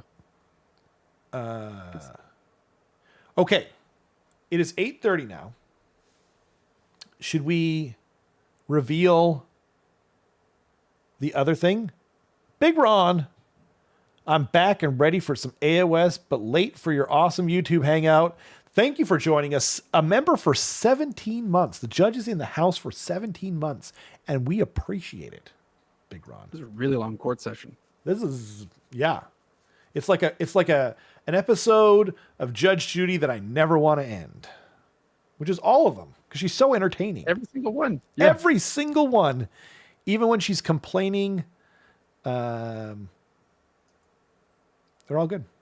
So, wow, I'm surprised that works so well. Back by popular demand, for the first time ever, we've got charts, people. So, Is it time? it's time. Oh, it's time. I think we can kind of use. So, I guess first of all, do you want to talk about it? Ogres first or Skaven first? Well, Ogres is first on here, so I think we should do Ogres first. Excellent. I agree. So, I think. You always save the best for last, Carson. Don't you know that? Well, don't agree there. But so we can kind of use this to talk about. There's been a couple people that have reached out asking me to talk about the list that I brought to Tacoma as well, which I'm going to use as like the basis for this ranking. But essentially, what this chart is last week we talked about. Oh, in video games, sometimes you'll have like a stat radar graph, essentially, where it's like we have strength and dexterity and whatever and all these sorts of things, and it kind of spikes out in different directions. And we thought it'd be cool if there was a version of that for armies as well. We could kind of just like come to a bit of a consensus on, take a little screen grab, and then instead of it being like a tier list, it's like, here's what this army like functionally does and how it performs. Right. Normally it's like 4 or 5 different metrics that you would judge it on. Yep. But we've got a cool 7 instead. Yep. Lucky 7. Yep, exactly. We couldn't quite decide. But yeah, decide on like making it smaller. I think this is about as small as we can get with all the things that we kind of want to convey. That makes sense. First, real quick though, Big Ron got a gift membership for Todd in the chat. Thank you so much, Big Ron. That's very generous. We love you. That was my next question. What are we scoring it out of? Because like I don't think we're scoring it out of 1 or 2, whatever was up there. No, yeah, I think 0 to 5 makes sense. I think so too, because like 3 is like perfectly in the middle. Yeah, you could make the argument for 10, but like when you see those star graph things, they're always 5. So, I think we should keep it. Yeah, exactly. Okay. And I think we can cap it to. So, do you want to go 1 to 5 or 0 to 5? Probably 1 to 5 then. Yeah, 1 to 5, I think. Yeah, 1 to 5. I don't think they ever do. Oh no, actually, that's not true. They do 0, but like, it's not possible to have killingness 0. You know what I mean? Like they can kill stuff. Yeah. Every army can kill something, but 1 is just like as bad at it as we can imagine, and 5 is basically as good at it. Yeah. Opposite. 3 being perfectly average, right? Yeah, 100%. Okay, so for Ogre Mod Tribes, this is going to be like kind of a quasi Ogre deep dive, but short, I guess, because like that was a 3-hour stream last time. Sure. With slides and stuff like that. Effectively, I see it as in Ogres right now, there's kind of like 2 main builds. Okay. Number 1 is you've got your classic Monster Trucks build, which has like a whole bunch of Huskards, Frost Lord. Maybe you've got like some Noblars or Frost Sabers or something, and then maybe you've got a Slaughtermaster to man the Maw Pit. And then the second build is kind of what I took to Tacoma, which is essentially like the new mixed arms infantry build.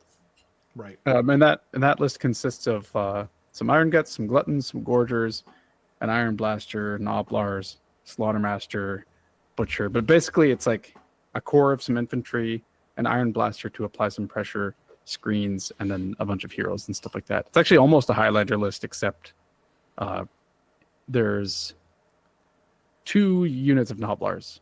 That's the thing that breaks it. Okay. Otherwise, it's Highlander.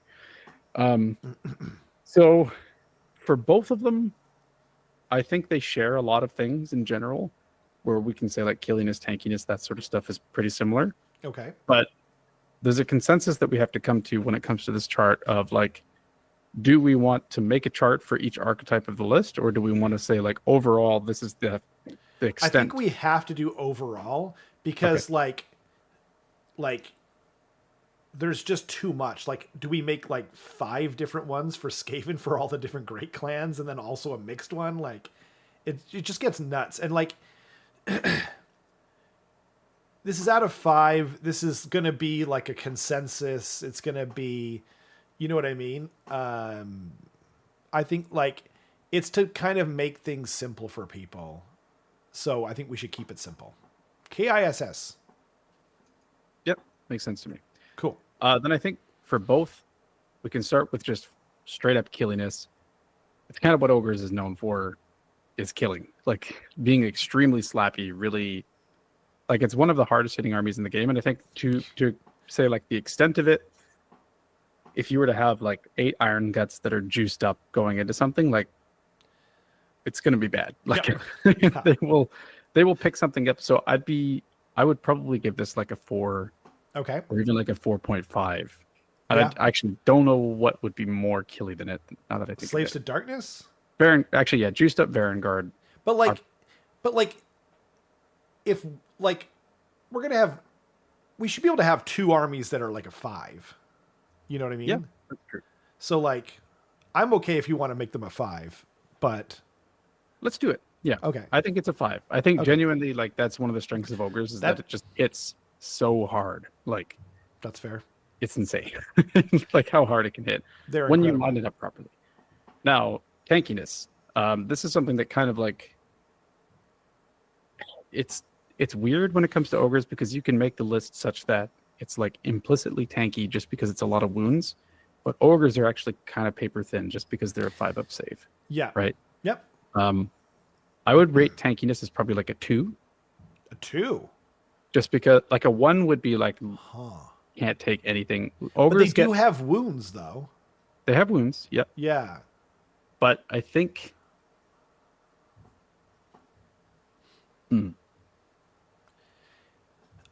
I don't know. I'm not saying I have an answer for you. You know what I mean? the problem is it's a little bit nuanced because like if you tell someone that it's like a 3, Yep. they're gonna be like, okay, it's in the middle, it's an average amount of tanky, therefore like I should be okay in most matchups kind of thing, just to like let my Interesting. stuff out there. But Ogres, But like, what is like average killiness? Is it like a unit of 5? What do you call them? Like liberators? Like what's an average amount of attacks to go into them to figure out? You know what I mean? Like I would take like Cavaliers. for example. Cavaliers. Okay. Let's do Where Cavaliers. So unit of you- what? 5 Cavaliers? 10. Like 10. I would say like Okay. if you want to rate, like you should be judging an army based on its hammers, and Cavaliers are a unit that's like if they go into something with a really good save, Yeah. probably not going to do a lot of damage. If they go into something with debuffs of any kind, probably not going to do a lot of damage. The only time that Cavaliers can do like a lot of damage is if they're buffed for both hit and wound, and they're going into something with a bad save that isn't all out defensed. Like I see. it's firmly average, I think. Okay. So I think But are they average damage as well? 2 damage, yeah, like 2 it's damage? like each one is Are going they to be 2 damage on the charge? yeah, exactly. Yeah, okay. Yeah, I guess I could see that argument. Yeah. So yeah, I would say. So Ludovicus is saying it's wound dense but bad saves. I'd probably call it a 2 as well. That's the thing, right? It's like if you so let's do the math. If you have regular Cavaliers, and how many points are Cavaliers? Cavaliers are 150 points for 5, so 300 points for 10. And Right. so we have to put it into a similar-ish amount of points for ogres. Yeah, like a block of 6 gluttons is 230 points. Okay, a box of 6 gluttons. 6 gluttons, but that's 230 points where the Cavaliers are 150. Yeah. They don't match up super well, do they? Not What about super. how many points are the other ones? The Iron Guts and Gorges Yeah. are both 240 instead. are both 240? Yeah. Well then, but that's closer. If you're gonna use the reinforced one. Let's just see how much damage Cavaliers are doing to like a Fair. 5-up save. That's good. Great idea. Great idea. So Cavaliers, let's assume they don't have +1 to wound. Okay. But let's assume they do have +1 attack, because when they're on the charge, Cities of Sigmar will give them +1 attack. So they're 4 attacks each. Okay. So you're gonna have 41 attacks. Yep. If they all out attack, they'll be hitting on 3s. Mhm. So that gets you an average of 27.3 hits. Okay. And then wounding on 4s, that's an average of 13.6 Okay. wounds. Ren 1, let's say you all out defensed with the 5-up save. So you multiply it by 0.66666, and then you're getting an average of 9 through, which 9 is through. about 18 damage. So Cavaliers will do about 18 damage, i.e., they will pick up about 4.5 ogres. 4.5 ogres. Okay. Yeah. So that's not terrible, but it's like it's still pretty bad. Whereas like on the flip side, what was it? 13. Oh no, I'm just going to do the math again. 41 attacks, hitting on 3s, winning on 4s. If you go into something like Chosen, who all out defense, Yeah. you're doing an average of 9 damage, so like half, Right. essentially. Right. So you're losing like a third of your unit, as opposed to But chosen are some of the tankiest things in the game too. they're not. They don't have a Oh, ward really? save, right? Oh, okay. Chosen are like it's So just a it's a 3-up, 3-up. which I would rate as like a 3.5, 4-ish kind of thing. Interesting. Okay. Yeah, because you have to think about the scale of tankiness is like at the very lowest end is like a 6-up save with nothing else, Right. like no debuffs of any kind. So a 2 is like a 5-up save with no debuffs or buffs of any kind. Right. A 3 starts to get into like maybe you're a 4-up save with a 5-up ward or a 6-up ward or something, or maybe you're just a 3-up save. Right. And then you kind of, I think it scales up, and then probably a 5 would be like you were both a 3-up save and debuffs and a ward or something like that. Right. So I think tankiness is still quite low. Interesting. Clan rats can accidentally kill a glutton. A glutton for sure. Yeah. Like, Yeah. Clan rats are not bad though. They're like, we can get into that later, but they with auto wound, they're actually kind of scary. If you're throwing out, if we're throwing 300 points of clan rats, you're talking what, 81 attacks? Yep. Auto wounding on 6s. Alex says, I'd call ogres a 3 because of the 5++ potential and Noblar's density. So here's the thing: is I don't want to factor in screens when it comes to tankiness. I would put that in your tool set. Okay. That's fair. That's fair. Because I was just trying to think of how that applies to Skaven as well. Yeah. So like I wouldn't. Fair.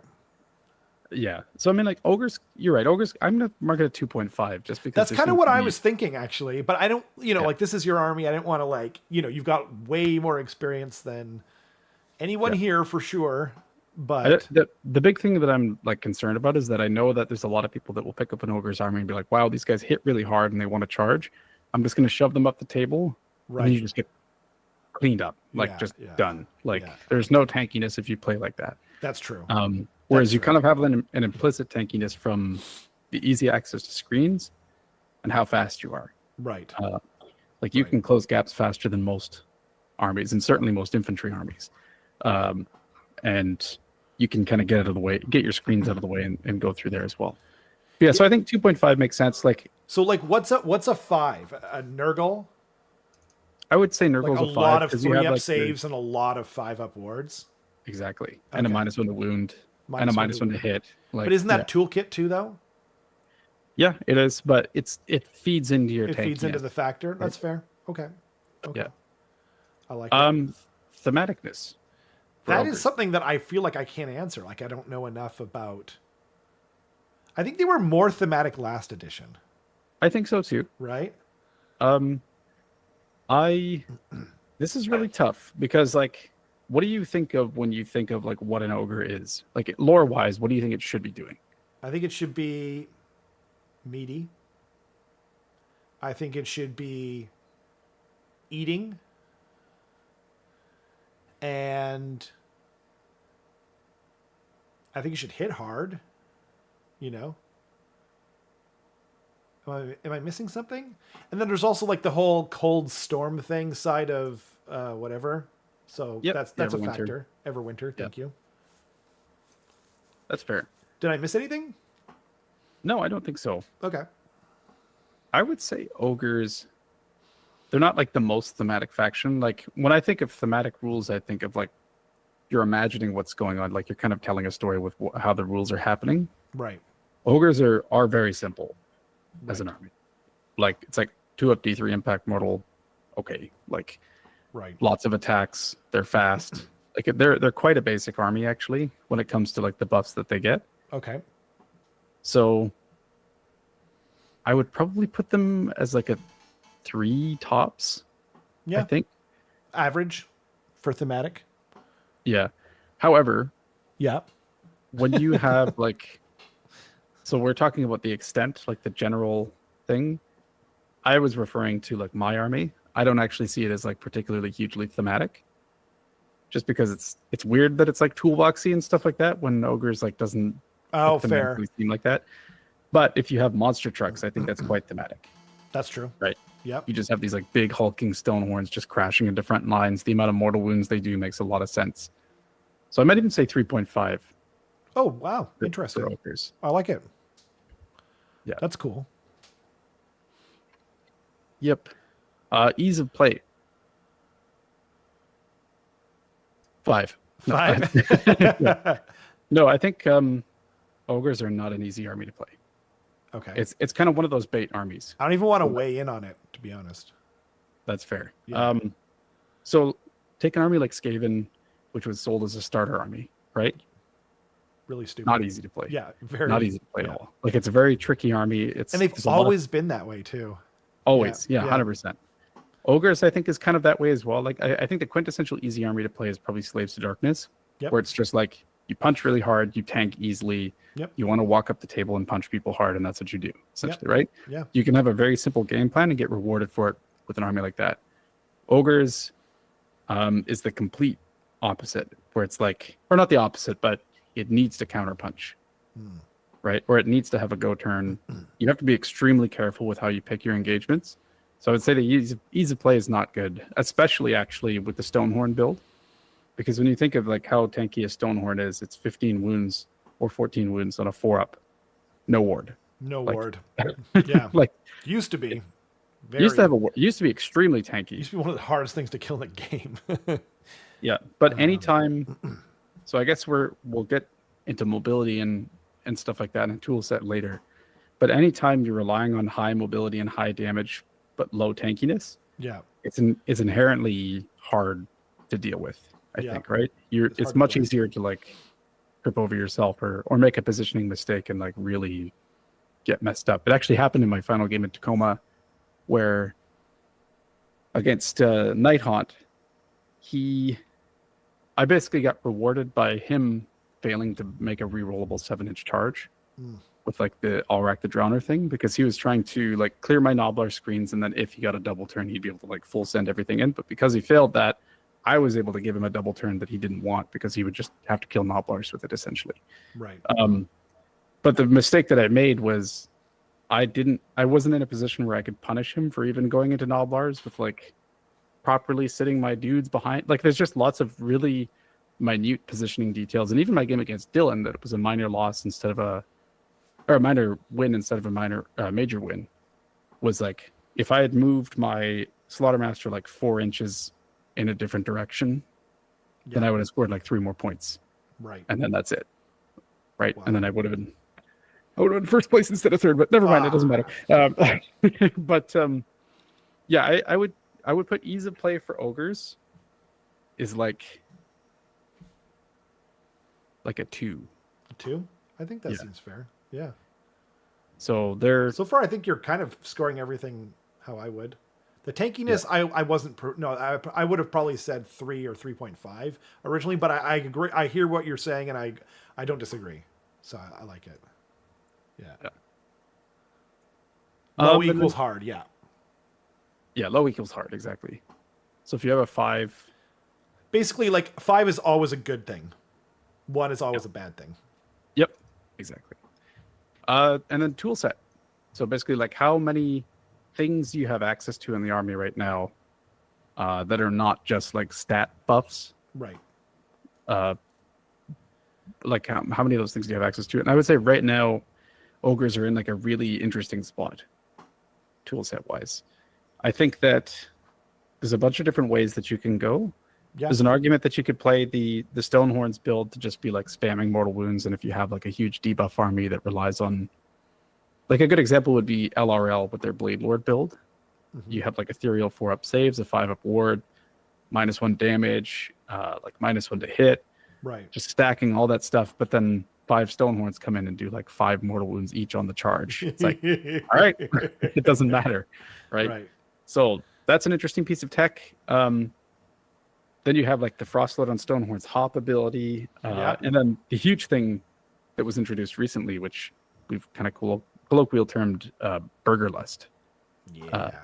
Which is effectively, if you don't know, there's this Mawpath Menaces sub-faction that was added. They have a fixated on feeding ability, which is in the enemy charge phase, you can pick 1 ogre infantry unit, roll a dice on a 3+, they get to move that many inches.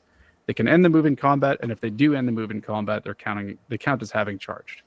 So what that means is you can set up this big wall of Noblars, have like 12 gluttons sitting 6 inches behind the front of the Noblars, and then as soon as someone charges in to try and clear your screen, maybe they're hoping for a double turn or they want to like power through away or something like that, you roll the dice on a 3-up, you just toe in, just barely tag them, and all they have surface area wise to your gluttons unit is 1 model. Right. They have to go first, and then you step forward and just like punch the crap out of them, essentially. So that's a really interesting piece of tech that even Beasley was like super. I don't know. I don't want to say like jazzed, but I remember at one point halfway through the game in Tacoma, he was just like, "Your army is really tricky to play against." Because it's Coming like from Beasley, that's crazy. way. Yeah. Yeah. Redeploy in a certain way, and then you burger lust. Like it's just so many weird things. You have the Blood Pelt Hunter with opponent phase movement shenanigans. You've got like -1 to hit debuffs. You've got just like lots of really cool stuff going on. So I would say the tool set is pretty good in ogres. And there's like, isn't there spells to like minus debuffs, like to do, what is it again? I'm trying to remember. -1 to hit. -1 to hit. Oh, is it -1 to hit? Okay, I could have sworn it was -1 attack or -1 to wound. That's crazy. Okay, but yeah, like a great tool set, I think, for sure. Yeah, and when I say tool set, it doesn't even necessarily have to be tech as well. Right. It's like it's got one of the cheapest screens in the game. Like 20 Noblars, 110 points. Amazing. And if you get too close and you move, you're just plinking mortals as well. It can be really scary. Like, you're like, I got to send my hero in. He's got like 2 wounds left. Might just die. Or here's a cheeky thing. Like, you run your hero that's got 2 wounds left over to an objective, and I redeploy to within 6 inches of him and just go and just like kill him. Wait, so if you move your Hobgrots within the distance, they can also poop out mortal wounds? Yes. So the wording is in any charge phase, pick an enemy unit within 6 inches of them that use the ability that turn. That's so awful. Yeah. Yeah. And so there's even been things I've done where like someone redeploys something backwards, and then I charge Noblars in, and because they use redeploy, that's a move ability. So I'm just like, I throw poop at you, like have fun. Like, is it so poop? Is that what they're doing? It's like nasty. Oh, okay. Or something like that. You don't want to know. Yeah, it's terrible. Okay. So yeah, they've got access to like screens, hammers. They've got a really good shooting piece right now with the Scourge of Gairan Iron Blaster. They've got the actual tech that I was talking about. They have good access to debuffs. Like it's just all around, like it forms a really nice toolbox where you kind of have things for every situation. And that's generally what happened at Tacoma this weekend, where there were different stars of every game. Like sometimes the Iron Blaster really carried his weight. Sometimes the Blood Pelt Hunter did an amazing job. Sometimes it was just Iron Guts walking up and picking up half of someone's army. Like it was like tons of different things. And being able to have access to that in one list is really valuable without it kind of, crippling other components of it. So I would say tool set for ogres right now is like a solid 4. Nice. Yeah, I can see that. It's not like... Is there a more toolbox army in the game? Tool set. Toolbox. I'm trying to think. Like the easy answer would be something like Zinch right now. They got access to some really slappy stuff. That's They fair. have a lot of like tech. Okay. Um, But like, is there okay other than Zeech? Like, name the armies that have more of a toolbox than ogres. I'm just like Cities of saying. Sigmar. Okay, City Sigmar. Yeah, Cities of Sigmar have a really, really expensive toolbox. Right. Where like you could nerf the existing very powerful stuff right now, so like Great Cannon, Sinestra, Cavaliers, and then someone will be like, "Cool, I'm going to pull out my Dark Riders. I'm going to pull out my Hammerers again. I'm going to pull out my like." There's just a huge, Right. expansive, like list of options for Cities of Sigmar. So I think that's kind of like the quintessential toolbox army at the moment. I can see that. Cities, Titsnitch. Yeah. Is there anything else? Like, I'm look, what I'm trying to say with this is if there are only 2 armies in the whole game are more toolboxy than ogres, maybe they're a 4.5. Yeah, I could see that. You've convinced me. I'll make it a 4.5. Okay. Yeah. Huzzah. And that wasn't me arguing for 4.5. No, that I was me agree. just kind of as a thought experiment, kind of. Yeah. Yeah. No, it's quite interesting what they have now. Mobility, extremely fast. Extremely Like, fast. Yeah, ogres are simple fast though. It's like I agree. you move So I guess if you're playing Stonehorns, like everything's moving 10, and then you can make one thing move between 13 and 18 with a Right. prayer. Right. With foot ogres, you just have that bubble up, run and charge with the butcher, and then all of your foot ogres are running between 9 and 14 inches, assuming you haven't That's used some flesh. crazy. That's crazy. It's the fastest, one of the fastest infantry in the game. Like I think Yeah. Executioners was faster at one point, but like it's That's crazy. That's so Yeah. fast. And like, I mean, 14 inches is the same as IDK, which is like maybe the fastest army in the game. yeah. I mean, you have to roll a 6 to do that. But Okay, but you could also spend a CP. yep. You Well, know? you spend a CP, you go 12 because it's +2 to the roll. Oh, never mind. Got it. anyway. Got it. Yeah. Right. But still, a guaranteed 12. Yeah, it's pretty good. crazy, dude. Yeah. That's like very fast cavalry. Yeah, that's like Raptidons or whatever. Jeez. Yeah. However, Okay. there's no teleports, Yeah. which is one big component of mobility. Yep. There's what else? Usually the units that you have are large that are doing that, so that can limit it a little bit. But I think I'm still going to put the mobility at like a 4, Yeah. probably. It's Like one I of would the- have said 4, and then you were saying like 14 and like whatever. And I was going maybe 4.5, but like I'll just leave it fully. I think it's good to. Yeah. Okay. Yeah. Okay. and then we have power projection, which what do we say this means? Like Shooting. I was saying that spell casting, like how are you damaging. applying your stuff Yeah, like far at a away distance. from where you currently are. Yeah. So this isn't.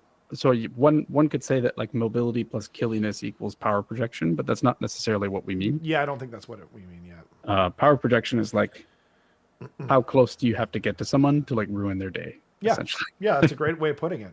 Yeah. Yeah. Either And by I think- killing them or by, making think something useless, like if they just can't move, you know what I mean? Or something like that. Yeah. Yeah. So I think power projection is decent for ogres. Like we just got access to the Scourge of Gairan Iron Blaster, which projects power very well, and it Right. applies pressure such that you have to make your opponent come to you. So I'd rate it pretty decent. You have the Maw Pit, which is just a big 18-inch bubble around that thing that just like keeps spamming mortal wounds, which is pretty good power projection. Your -1 to hit spell, which is really good. Like there's a lot of ways that you can convince your opponent that they have to do something about you as opposed to vice versa, which is kind of how I like to play. Yeah. Yeah. And I think that's kind of how power projection works a lot of the time. Agreed. So I'm kind of debating like a 3 or 3.5 because it's certainly not like Interesting. Yeah, it's a full true. shooting army. Yeah, that's right? true. That's a good point. Yeah, I agree. And or not like a spell casting blasting army. Yeah, Yeah.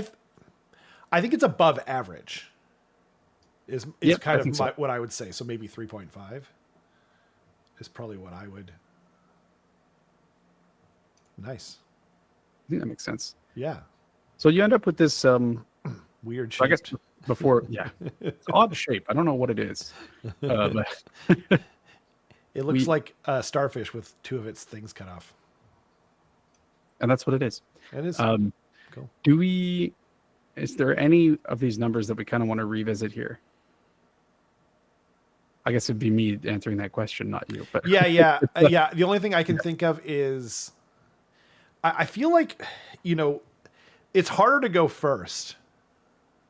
Like, it's harder to do this first because, like, when we go through all the armies, we might kind of come back and go, no, they're probably average tankiness. Like, they're probably a 3 or maybe they're not quite as killy. I mean, I think that's probably not the case, but, like, whatever. Or man, there's so many armies with, like, they're just all cavalry and they can run a charge. So maybe they're, a 3.5 for mobility or something like that.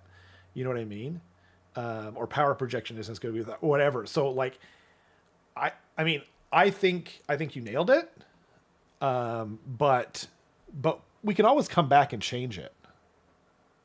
Yeah, that makes And sense. the other thing too that I was going to bring up was, like, should we even include Scourge of Gairan? Because that's something we have for 1 year. I think so. We have to constantly revisit this. Fair enough. Anytime there's like a big rules shift, like yeah, that's it's true. going to change all the time. That's a good point. So it's kind of like a running sort of graph.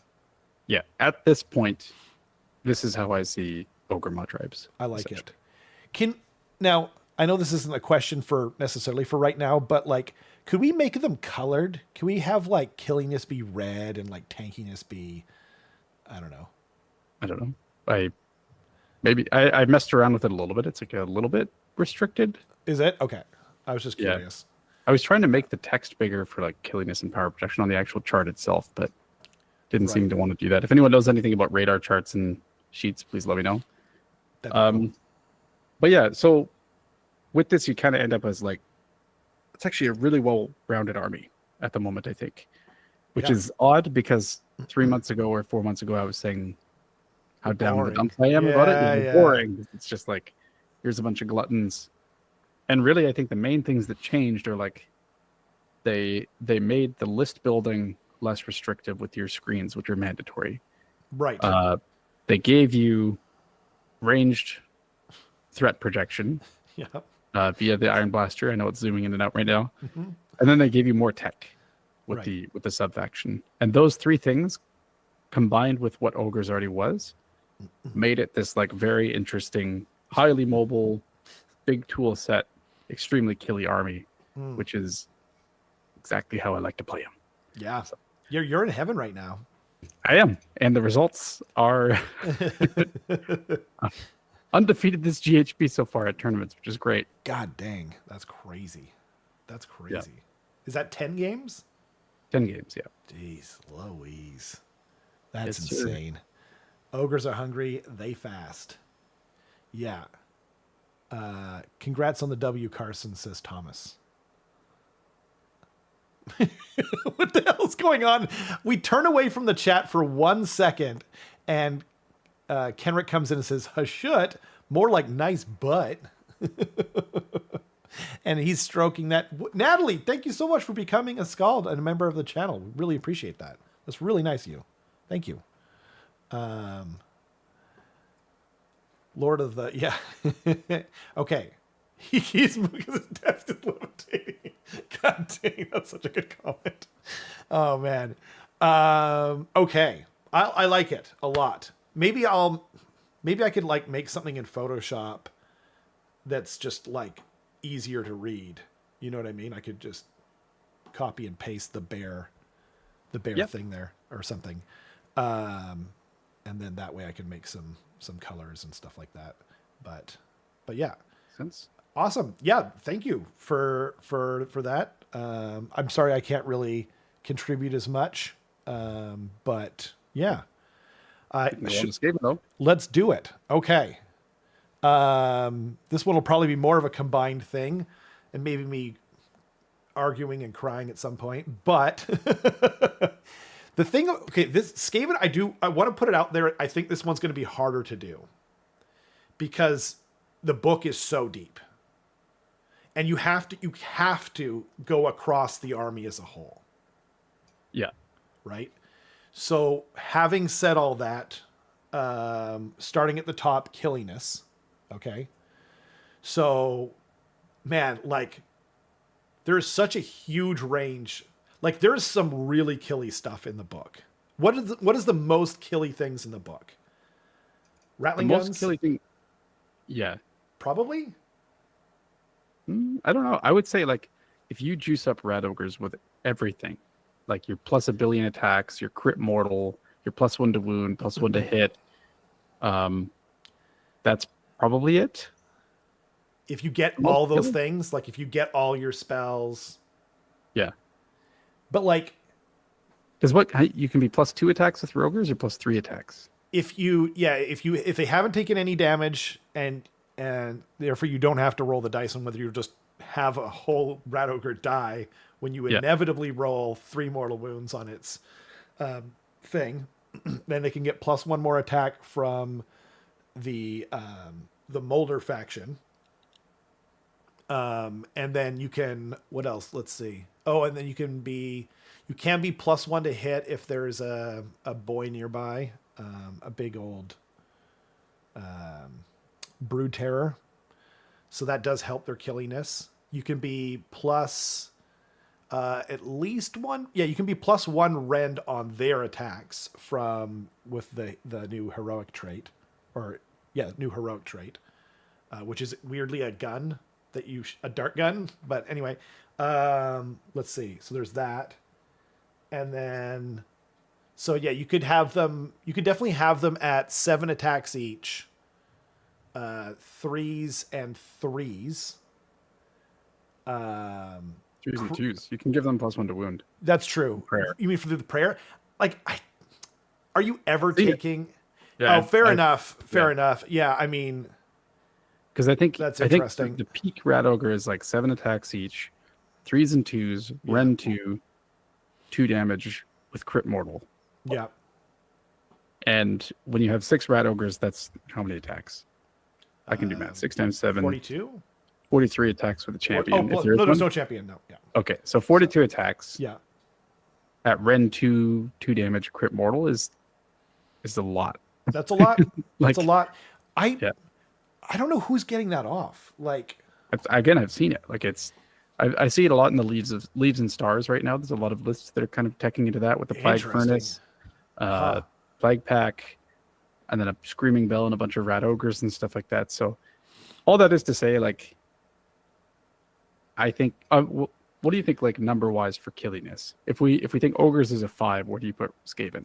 Well, again, we have to average it out, right? I'm not saying actually for ogres I wasn't averaging. I was saying like the extent of it. Like, oh, I see. Like, how killy can you make them? Oh man, how killy can you make a build that still works?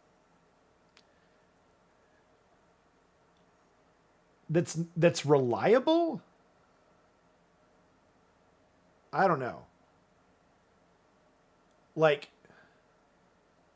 because like the extra attack coming from Molder, like that's a 1 in 3 chance. You know what I mean?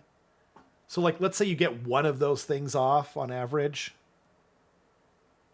You know what I mean? And you've got like things in place. I don't know. I was going to say, like, you know, to do these things, like you have to be in the Molder faction, right? Yeah. And you can only do it on one thing. 3 chance for +1 attack? Yeah, because it's 2 out of 3. You're right. Sorry, it's 1 out of 3 to get the ward on them. Yeah, so like most of the time you're doing it, or they're taking mortal wounds, and then if they take mortal wounds, then you're probably not doing the take more mortal wounds right before they fight, because there's a pretty good chance that you're going to lose. On average, you lose a whole rat ogre, and then there's no point in doing it because you're losing more attacks than you gain, right? But man, I don't know. I mean, rattling guns are reliably killy. You know what I mean? And then, like, are we putting in the meta? are we putting the meta of like there being cover everywhere when we're talking about rattling guns and thinking about rattling guns? You know what I mean? There's the Deceiver, who is very reliably killy, but he's not putting out a lot of damage. You know what I mean? He has like a max damage capability of 15 wounds, but it's very reliable, very high rend. You know what I mean? I don't know. It's hard to say. Like, I didn't realize that that's what we were doing for ogres. I thought we were like kind of averaging out them compared to, like, if you're taking a normal build for ogres, if we're taking a normal build for Skaven, how killy is it? You know? The problem is you end up with archetypes for builds. Like, I don't think there's usually like a normal build, so to speak, for any given army. Like Skaven, there's a couple different builds that I can think of. There's a lot of different builds that I can think of. Yeah. I don't know. I actually like, oh man, like their maximum killy capability, then they're probably one of the more killies in the unity armies in the game. But I'm not really seeing that when I'm playing. But then I guess there's a certain amount of like, because they are a bit of a slot machine army too. You know what I mean? Like you have to do all these things for them to go off. You know what I mean? And if they don't, then they really don't. So I don't know. Like I was going to say they're probably average originally, but yeah, you can like, oh man, it's so hard to say. Oh man, I don't know. I don't know. Like they have access to killy stuff for sure. But I don't think that they're more killy than I don't think they're more killy than the most killy. Like, I don't think they're like on par with ogres or with a lot of the like the killiest armies in the game. I don't think so either. Like, you mind if I throw out a number? Yeah, throw out a number. I would rate them a 4. A 4, like, interesting. Where it's like they're a solid step below the killiest armies in the game. Yeah. But they still have the propensity to like really dish it out. Right? Like you can make builds that do a lot of damage in Skaven. In fact, it's like not rare that you see a build that does a lot of damage in Skaven. Yeah, I think that's true. Yeah. My only caveat is I think is the random factor for Skaven. Like it's not reliable damage. So like, cause like the whole idea of this, right? And I want to sell my army. I want more people playing Skaven. I want to put Skaven in every household. Okay. But I don't want people to feel tricked. You know what I mean? Like the whole idea, I think, of making these charts is so that someone who's trying to figure out what army they want to buy or buy next and doesn't know about the army can look at it and kind of go, okay, like this is what I'm getting myself into. You know what I mean? I'm gonna throw out 3.5 for now, and then maybe we can kind of cycle back to it. And I want to think about it a little bit too, because like I want to kind of compare mentally, like Deepkin, right? Like Deepkin stuff can go wrong, but I think they're very killy, and like, you know what I mean? Like you're probably bringing an army that can really dish out a lot of damage, right? And they've got other stuff that goes against them, very mobile. So like mobility 5. But like, and killiness, like, I don't think they're the killiest army in the game or anywhere near it, but I would put them a 4. Like, you're probably bringing, like, if you go out and buy your average Deepkin army, you're probably at about 4 for killiness. You know what I mean? It's sort of how I'm thinking about it. But people can let me know if they disagree. Tankiness, definitely below average, right? Like, we're not talking screens. As you said for the ogres. It is straight tankiness. I think it's not great. Yeah. Yeah. Like you do have access to wound density. So if you're just going pure clan rats, which is not how I would recommend anyone play the army when they're first getting into it, because you will drive yourself crazy for, you know, painting them and playing them. Like it's just not a fun experience, right? And you can make clan rats super killy too, by the way. Like clan rats are more killy than like Storm Fiends or something like that, right? When they're buffed, obviously not out, but like they actually surprise me every game. Like every single game I've had, like I roll my clan rats and people are like, yeah, it's just the clan rats. And then they'll kill something awesome. Like it's actually been really great. Anyway, I don't know, 2, like they have access to wound. Like I'm thinking 1 or 2, but like, I would love to hear what you think. Very bad saves almost across the board. The best save they have access to is a 4-up. There's a couple of things like Vermin Lords that have a 5-up, but then they tend to be lower wounds, like 12 wounds or something. 13 wounds or whatever. And so, you know, like the hardest thing to kill in the game is like, you know, like Thanquil probably. And yeah, anyway. I don't know. What do you think? Like what's a 1? What's the weakest paper thin army in the game? Slaanesh is really... It's pretty paper thin. Yeah, I agree with that. I would probably put Slaanesh as a 1, but like, yeah, Skaven, like to explain tankiness again, we're not talking about like screens. We're not talking about exactly recursion. Even I would consider that to be part of your tool set. Your tankiness is like when you walk up to a Skaven unit and hit it with a hammer, what happens? Yeah, and the answer is it dies. It dies. So like it dies. Yeah, that's true. So 1 or 1.5? What do you think? I would give it a 2 still. A 2? Okay, interesting. Yeah, just because like you do have the wound density. You do have, even though this is toolboxy, you have access to -1 to hit and wound. Yeah, that's toolbox, right? Actually, No, I think the argument for 2 though is like Vermin Lords and stuff with a 5-up board. Yeah. Yeah. Okay. Yeah, so I think a 2 makes 2 is fine. Yeah. Thematic? Oh God. It used to be so thematic. Like in AOS 2, like thematic to the freaking gills. AOS 3, quite thematic. But like, it's hard not to compare it to the past. I'd say 3. Because like, it's hard not to compare to like overcharging all your guns in the past. You know what I mean? Overcharging your spells with your engineers. You know? I just played a game of Spearhead with my friend Jeff the other day, and he only plays fantasy.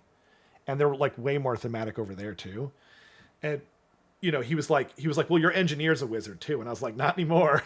It's 4, brother. Like he's a mechanic, like straight up. He's like, there've always been wizards. I'm like, I know, I was there. I complained at the time and I've gotten over it anyway. But like, you know, like everything had thematic rules last edition. So it's hard not to compare it to that.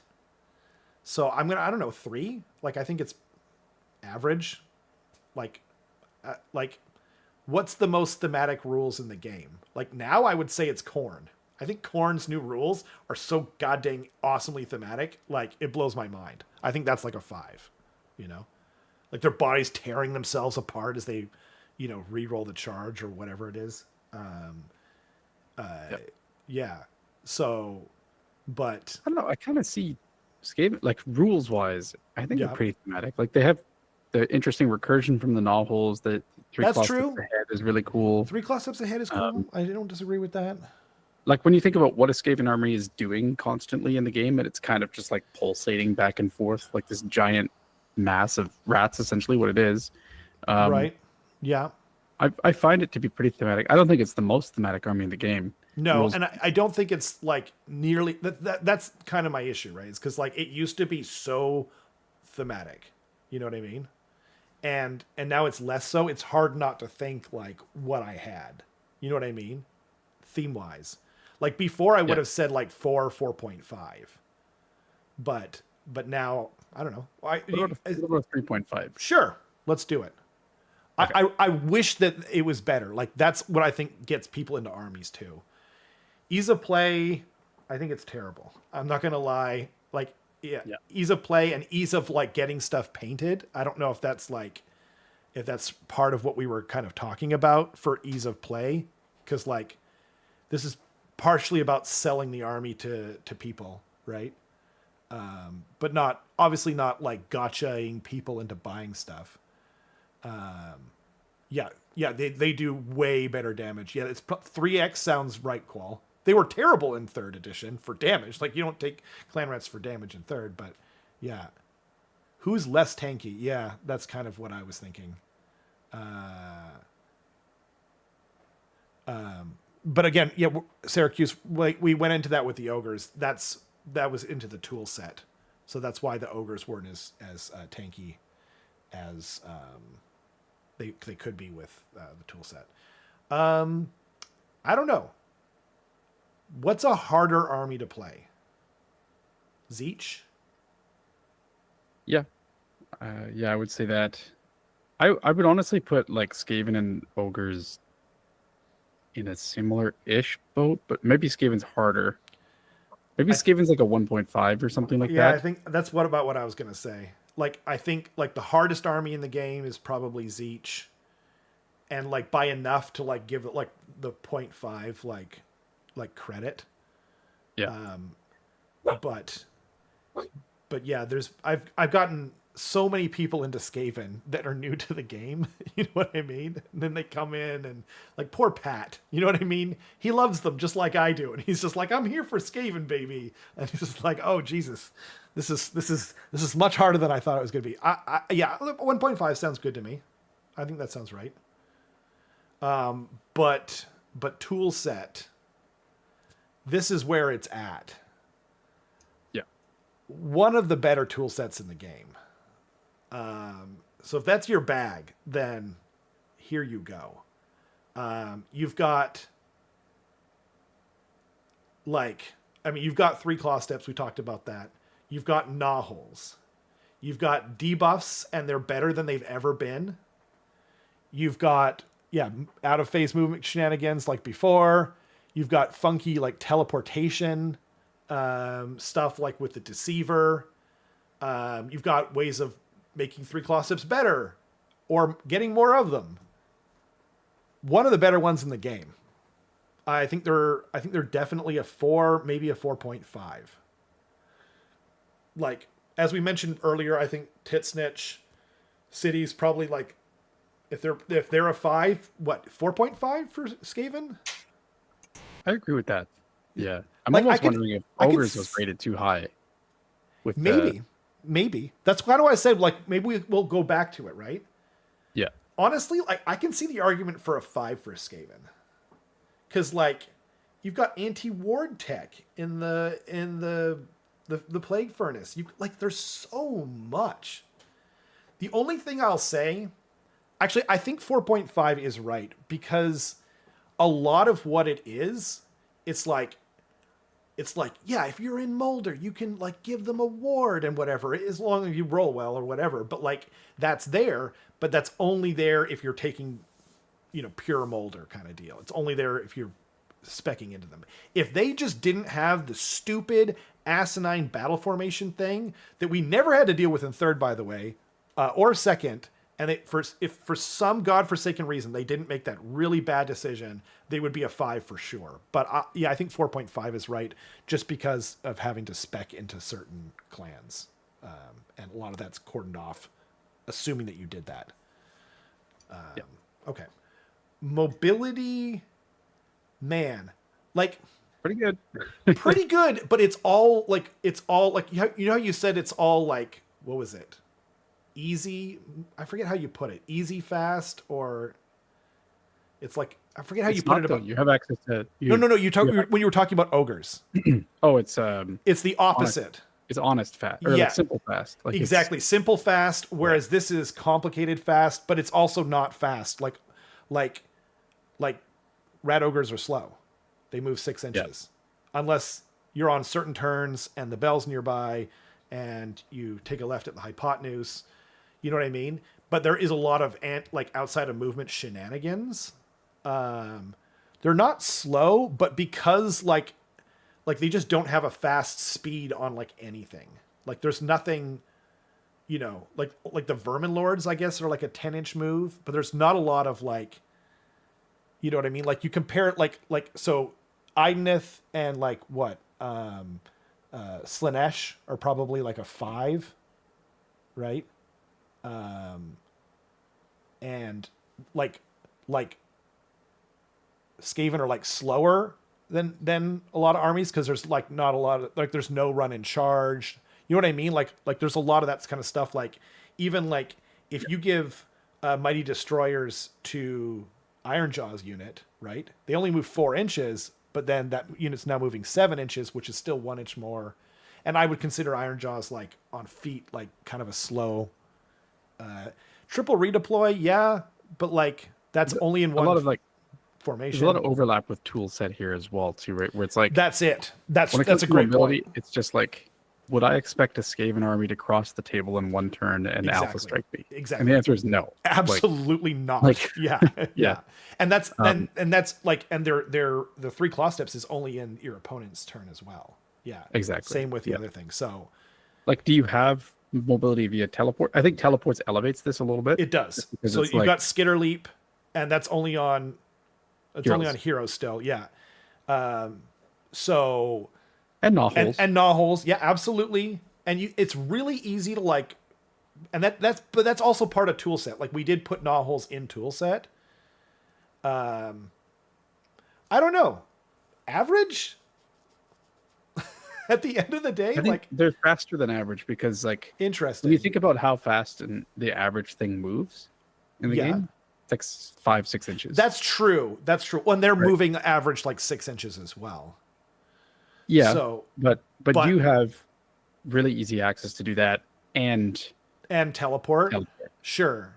So 3.5? I think 3.5 is right. Yeah, I think that's right. Okay, fair enough. Power It's a projection, though, here we go. Pretty good. Here we go. Yeah. Now, again, like a lot of this is like, okay, did you take Scryer? No? Okay, then cancel most of what I'm about to say. But there's a lot of, especially in Scryer, a lot of shooting. You know, there's a lot of gun units. And some of them aren't even terrible, like the lightning or the warp blaster. Right?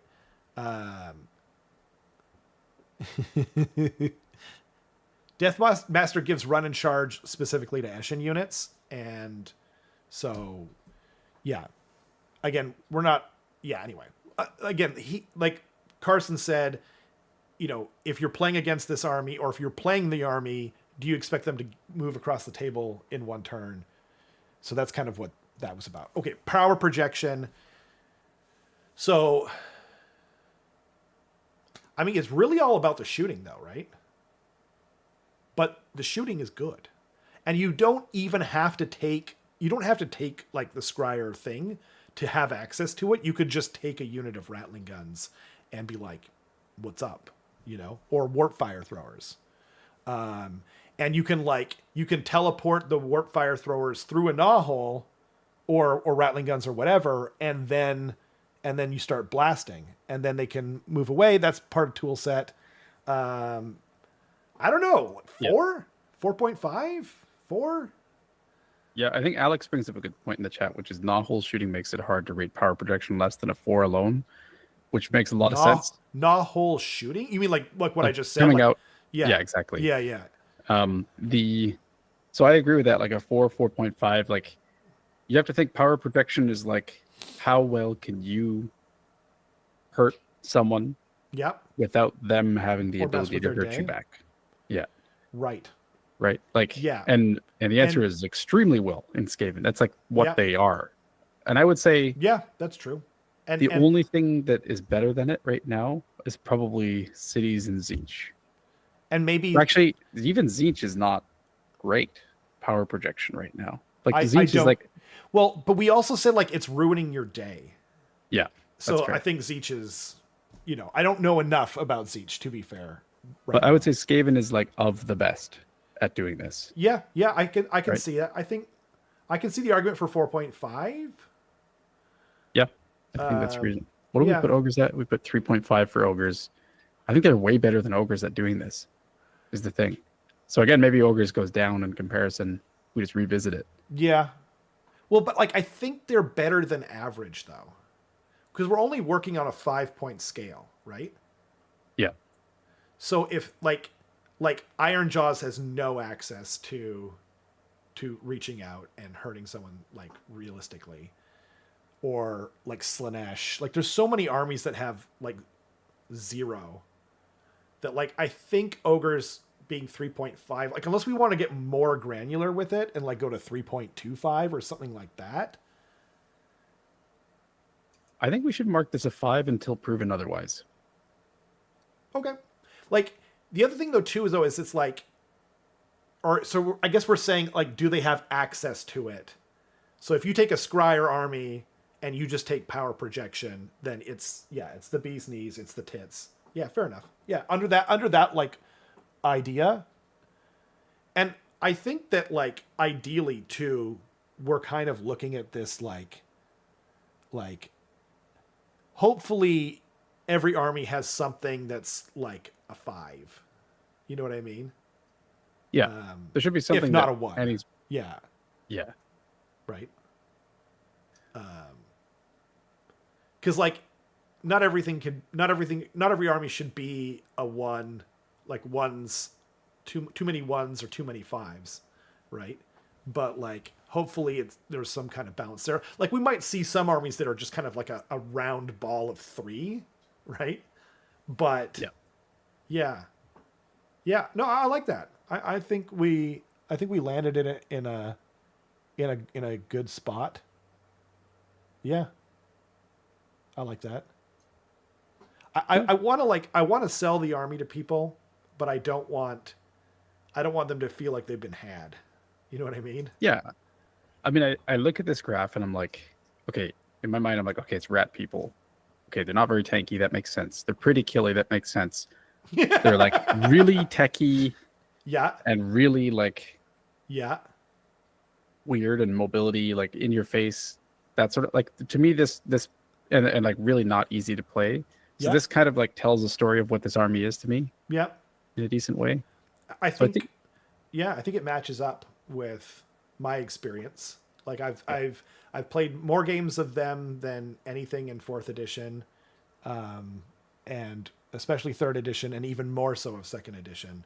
And this does feel, you know what I mean? And I don't feel like people would be like, you know, like they get home and they're just like, what do you mean? Like if we rated them like a 3 or a 4 for tankiness, and then they're just like, it's all gone. It's like, it's all gone right away. Like what the hell happened? You know, or whatever. Yeah. Yeah. And I definitely saw some pushback in the chat about the tankiness thing of like how you have access to the things that make it tanky, but it's like, you have to keep in mind, like, that was Fred Schmidt saying that in the chat, who's like, he came second at Tacoma Open. Like, you're used to playing against players who are like top tier, extremely skilled, that know how to play the army to make it hard to deal with and make it implicitly tanky. Couldn't agree more. But if someone's going to pick this army up for the first time, and they're like, I'm playing rat ogres, and they shove them to the center of the table, they're going to die. They're going to die way easier than like anything else, you know, like out there. Yeah. They never survive. Like I've yet to get like this home run thing with rat ogres ever. Actually my Storm Fiends have been way better than that, just because of the 4-up save. So yeah, that's really it, because these charts aren't for experts of the game. We're talking like, I want to get a new army, you know, what am I getting into? Here's a simple chart. You know, they make these for fighting games. Cross it off your bingo card, where they're like, how easy is the character to learn and play? You know what I mean? Like how much damage can they do? Mobility. Like these are actually things that they talk about in fighting games. And so, and usually the star chart is only 5, but yeah. Can I interest you in Deathmasters? I already have 6, 5. I can't remember. I figured it out the other day. Why don't you have 15, like Mason? Because you couldn't play that many. Last edition, Carson, you could only have a maximum of 6 heroes. I'm going to send you a picture. And I want it to be like the outro image on the screen, basically the last image that people look at on this stream.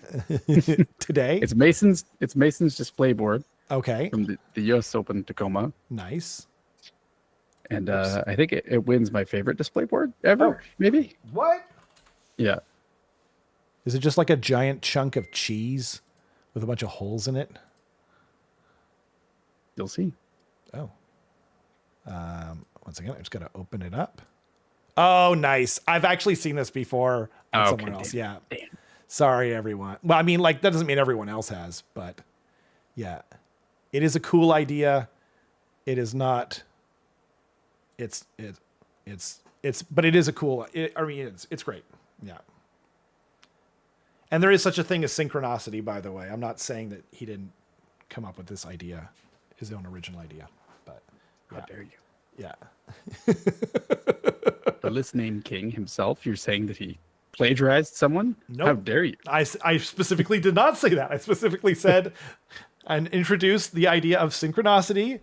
It's definitely a thing, but it's definitely cooler with this army because like there's so many heroes, so it's like their game pieces even more so.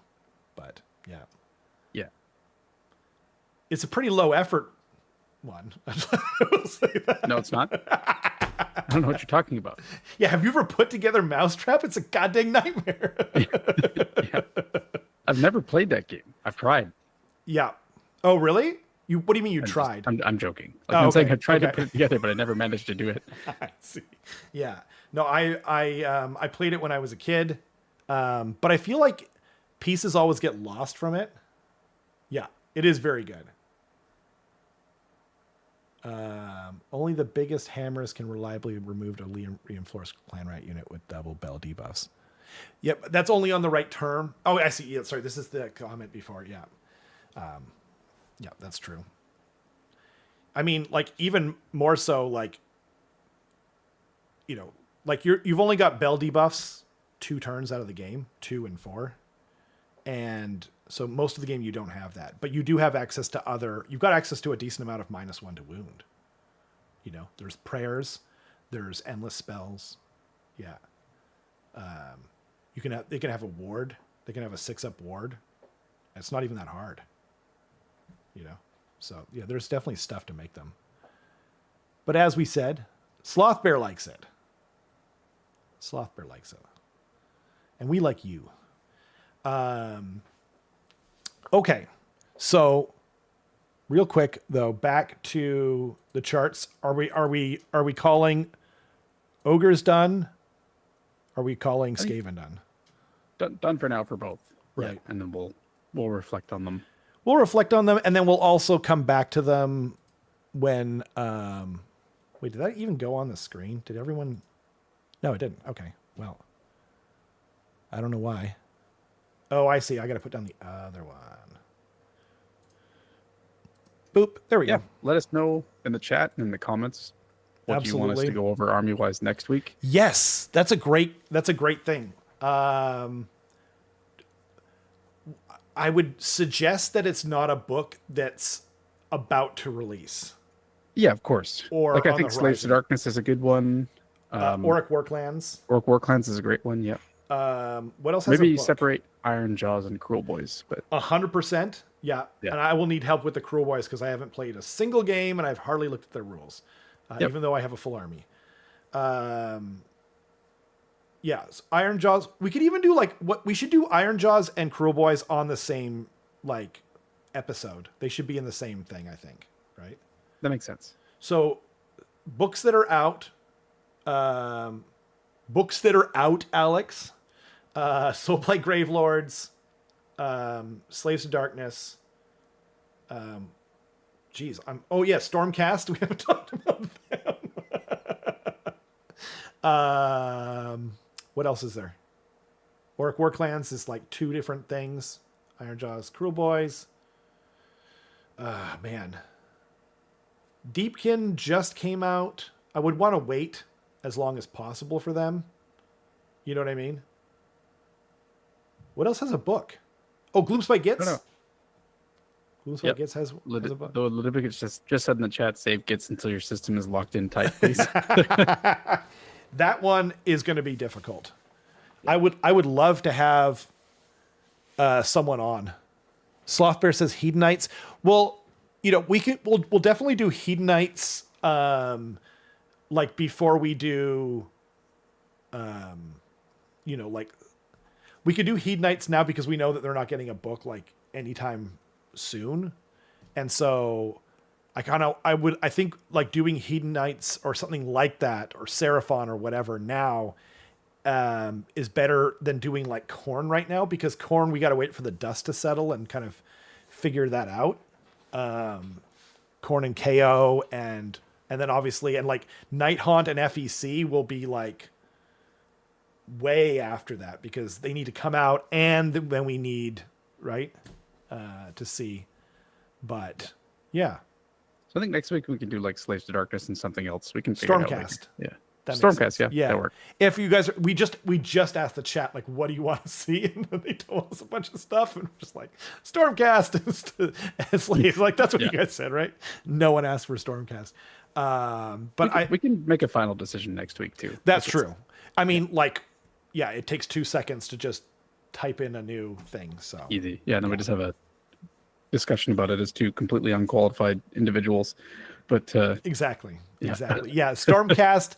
Like, if it's Stormcast and Slaves, I'm just going to be like, take it away, Carson. What does the chat say? I mean, like, I've played against them a decent amount, so I guess there is that. You know what I mean? Like, 3-up save. Like, we can kind of go through it and talk it out. But, yeah. Yep. Anyway. Cool. Well, thanks to everyone for hanging out. That was a lot of fun.